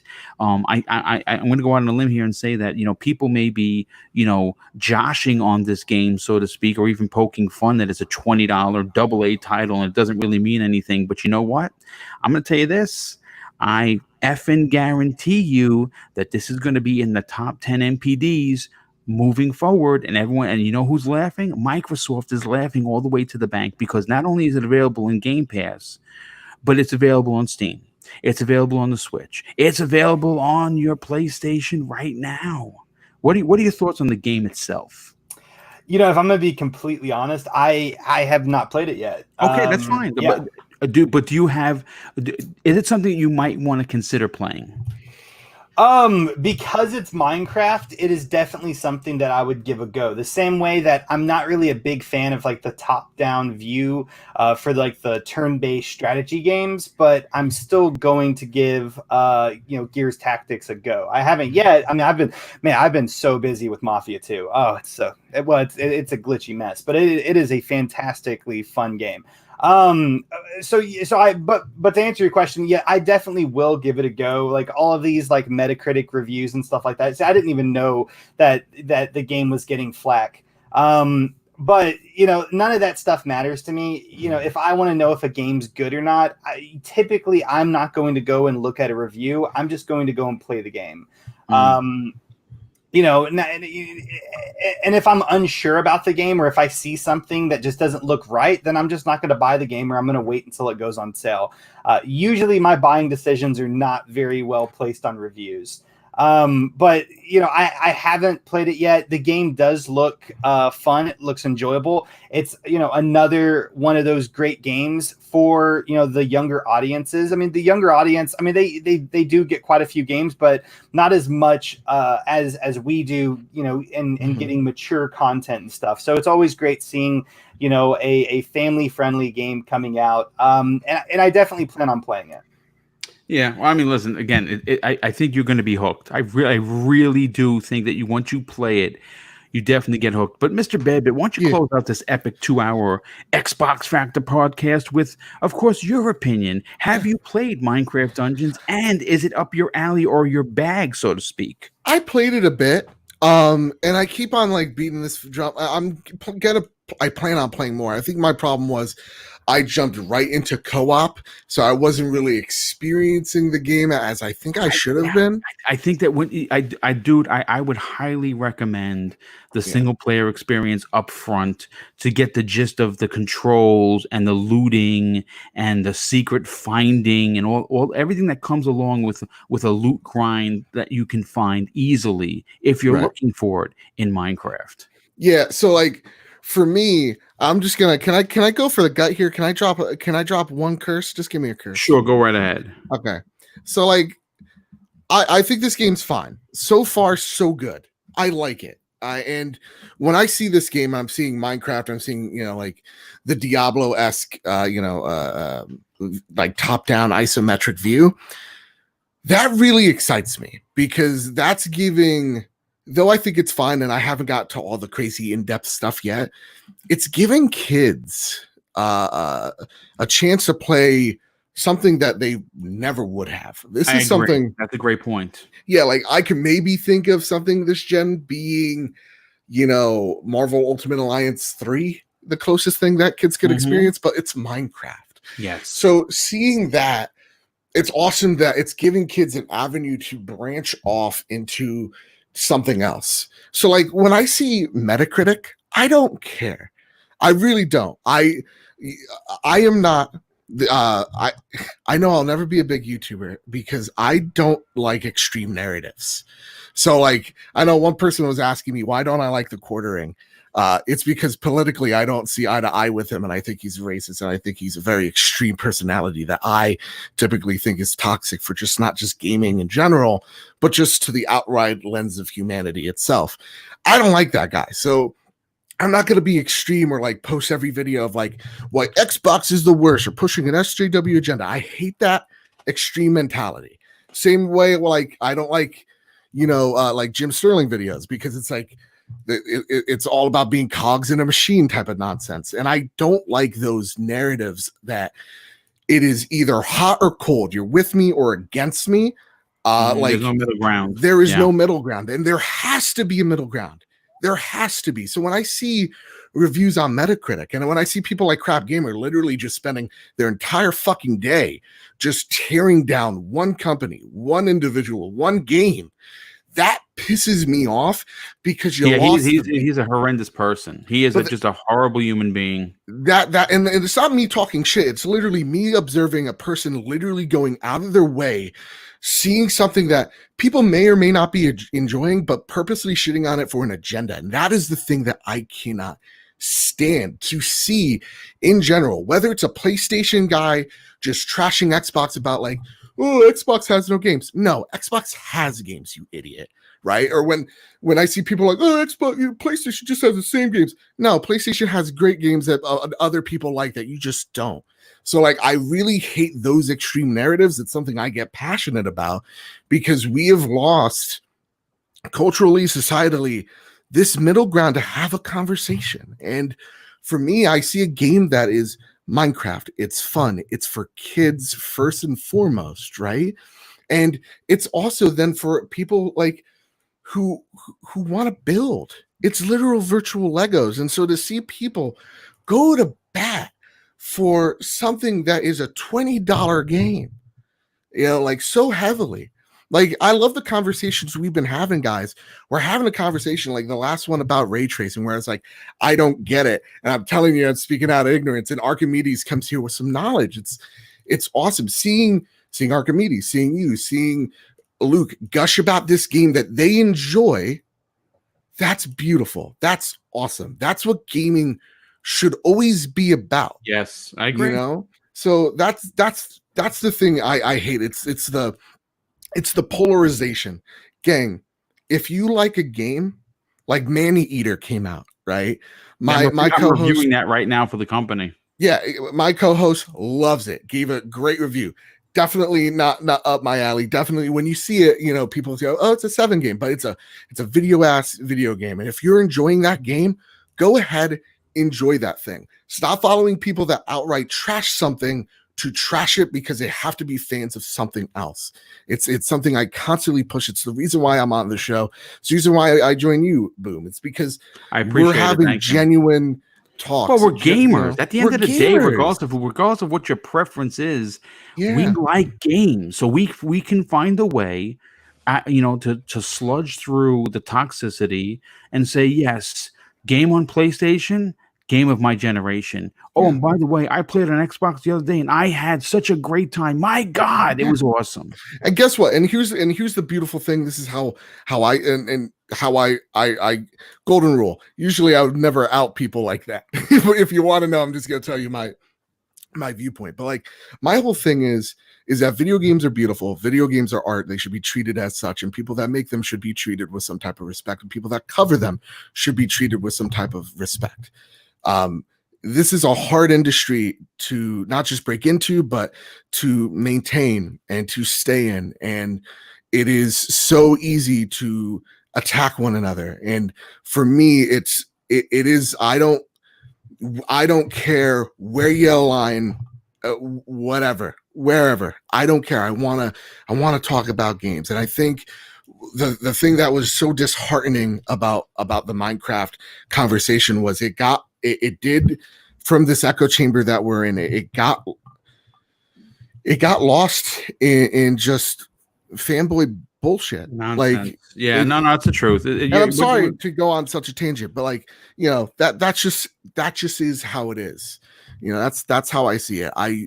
I want this game to succeed. I believe it is succeeding, and like it's listen. I'm going to say this right now. Yeah. It's $20. It's Exactly. a $20 investment. If you are a kid that loves Minecraft, a good you're point, gonna Pixel G. I yeah, didn't- yeah. you're gonna love this game. And you Yeah. know something, because it's only $20, because it's not a $60, super investment for the parent. Yeah. Every parent is going to buy their kids this game, and it's going just like Minecraft is currently in the MPDs every month. This is going to follow suit. So even if you don't like the game, okay, again, not every game is for every gamer, but you can't crap on the game because it's a $20 game, and maybe it's not your bag. So you know what? I'll end it with that. First of all, this has been a fantastic. I'm sorry I got so 2+ hours. angry at the end. I truly did turn bad. I broke bad. No. I became bad. No, your opinion matters, and it's certainly important to me and as well as people on the panel. Let me just catch up on these last super chats and get everyone out of here. Star-Lord 14, once again, dude. Wow, man, your generosity is not to be believed. He says, anyone check out the Mortal Kombat 11 expansion? Yes, I did, and I cannot wait to play it. He says spendy, but more story, characters, stage fatalities, and friendships. Well, come on, it's got RoboCop. I mean, what's not to like? Victor Alistine clarifies his statement, Mr. Badbit. He says, my bad. I just like Badbit's point on Xbox getting more indie games like Steam, hence the Steambox reference. In fact, Game Pass is bringing in loads of games. Yes, I absolutely agree with that. Let me see. Where are you? Okay, Star-Lord. Oh, my God, dude. Another $5 super chat from Star-Lord 14. He says, thank you for uniting the community and talking about video games, not console wars. This gen has been the most toxic. Bravo, guys. Well, thank you, dude, for pointing that out. Pixelbit G, thank you so much for being here, dude, but also your generosity. He says PlayStation didn't start the indie console scene. Xbox did with the Xbox 360 and XBLA. I really do miss Summer of Arcade, and hopefully we will get that back someday. So let's get into the outros. Now, obviously, Luke had to leave early, so we'll start with his. Now, Luke, he is become a very popular part of this podcast for his opinions that are genuinely very well thought out. He also has a podcast that I highly recommend everyone check out. And of course, I'm talking about the Xbox expansion pass and some of the guests that he has gotten on and he continues to get. I don't know what magic dust or secret sauce he has, but this guy is a rising star, and I think that the proof is in the pudding. And I say that check out his show. You can find it on all kinds of RSS feeds, and look for the Xbox expansion pass. Go to his Twitter account and give his show a listen to. I guarantee you will not be disappointed. And Zemi Games, let's get to you, my brother. Besides being a full-time photographer / celebrity chef, if you will, you're also a fantastic community member and a game player. Tell everyone where they can check out your incredible YouTube channel, hit you up on Twitter in the DM, and also where to get those recipes from. Well, I haven't shared any recipes yet. I don't know. But if you guys want to, definitely check out my YouTube channel. It's called Zimmy Games. I do a bunch of gaming content, game reviews, news, unboxings, let's plays, just all sorts of gaming stuff. So definitely go check that out if that's your thing. You guys can also follow me on Twitter at Zimmy Games. My DMs are always open. I always love interacting with the community. So, if you heard something on today's show that you liked, maybe you disliked it, always feel free to send me a DM. Because I just love interacting with the community. And then I also post all sorts of things onto my Twitter. If I see a post that I like and about really anything, obviously I'll retweet it like everyone else does. But I also do updates for when my videos release. If I make something that's extra tasty, I usually take a picture of it and get people really hungry, like Archimedes.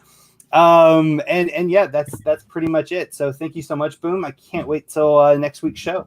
Well, thank you so much for being here as always. Archimedes, let's get you on out of here. I know it's super late by you in Germany. Thank you so much for not only being a part of this weekly show, but bringing your very expert knowledge in the technical field. It makes us understanding things a lot better, and you bring a tremendous amount of oomph, if you will, to this show. Tell everyone where they can check out your outstanding YouTube channel, but more importantly, follow you on social media. Well, first of all, thanks, Boom, again for having me on the show. It's always a pleasure being here. I'm always having a blast with the panel, Sammy, Luke, of course, and Mr. Badbit, everyone. It's just always a highlight of my week to be here on the show. So thank you. And yeah, you can find me on Twitter at Boxenberger and the same on YouTube. I just uploaded today my video review for Minecraft Dungeons. Nice. Yeah, just a few hours before the show started. Yeah, highly recommend to check that out. Let me know what you think. I did some changes to the editing, and yeah, otherwise hit me up on Twitter. I'm always discussing a lot of topics of the gaming industry. And also, if you want to learn more about ray tracing, just DM me.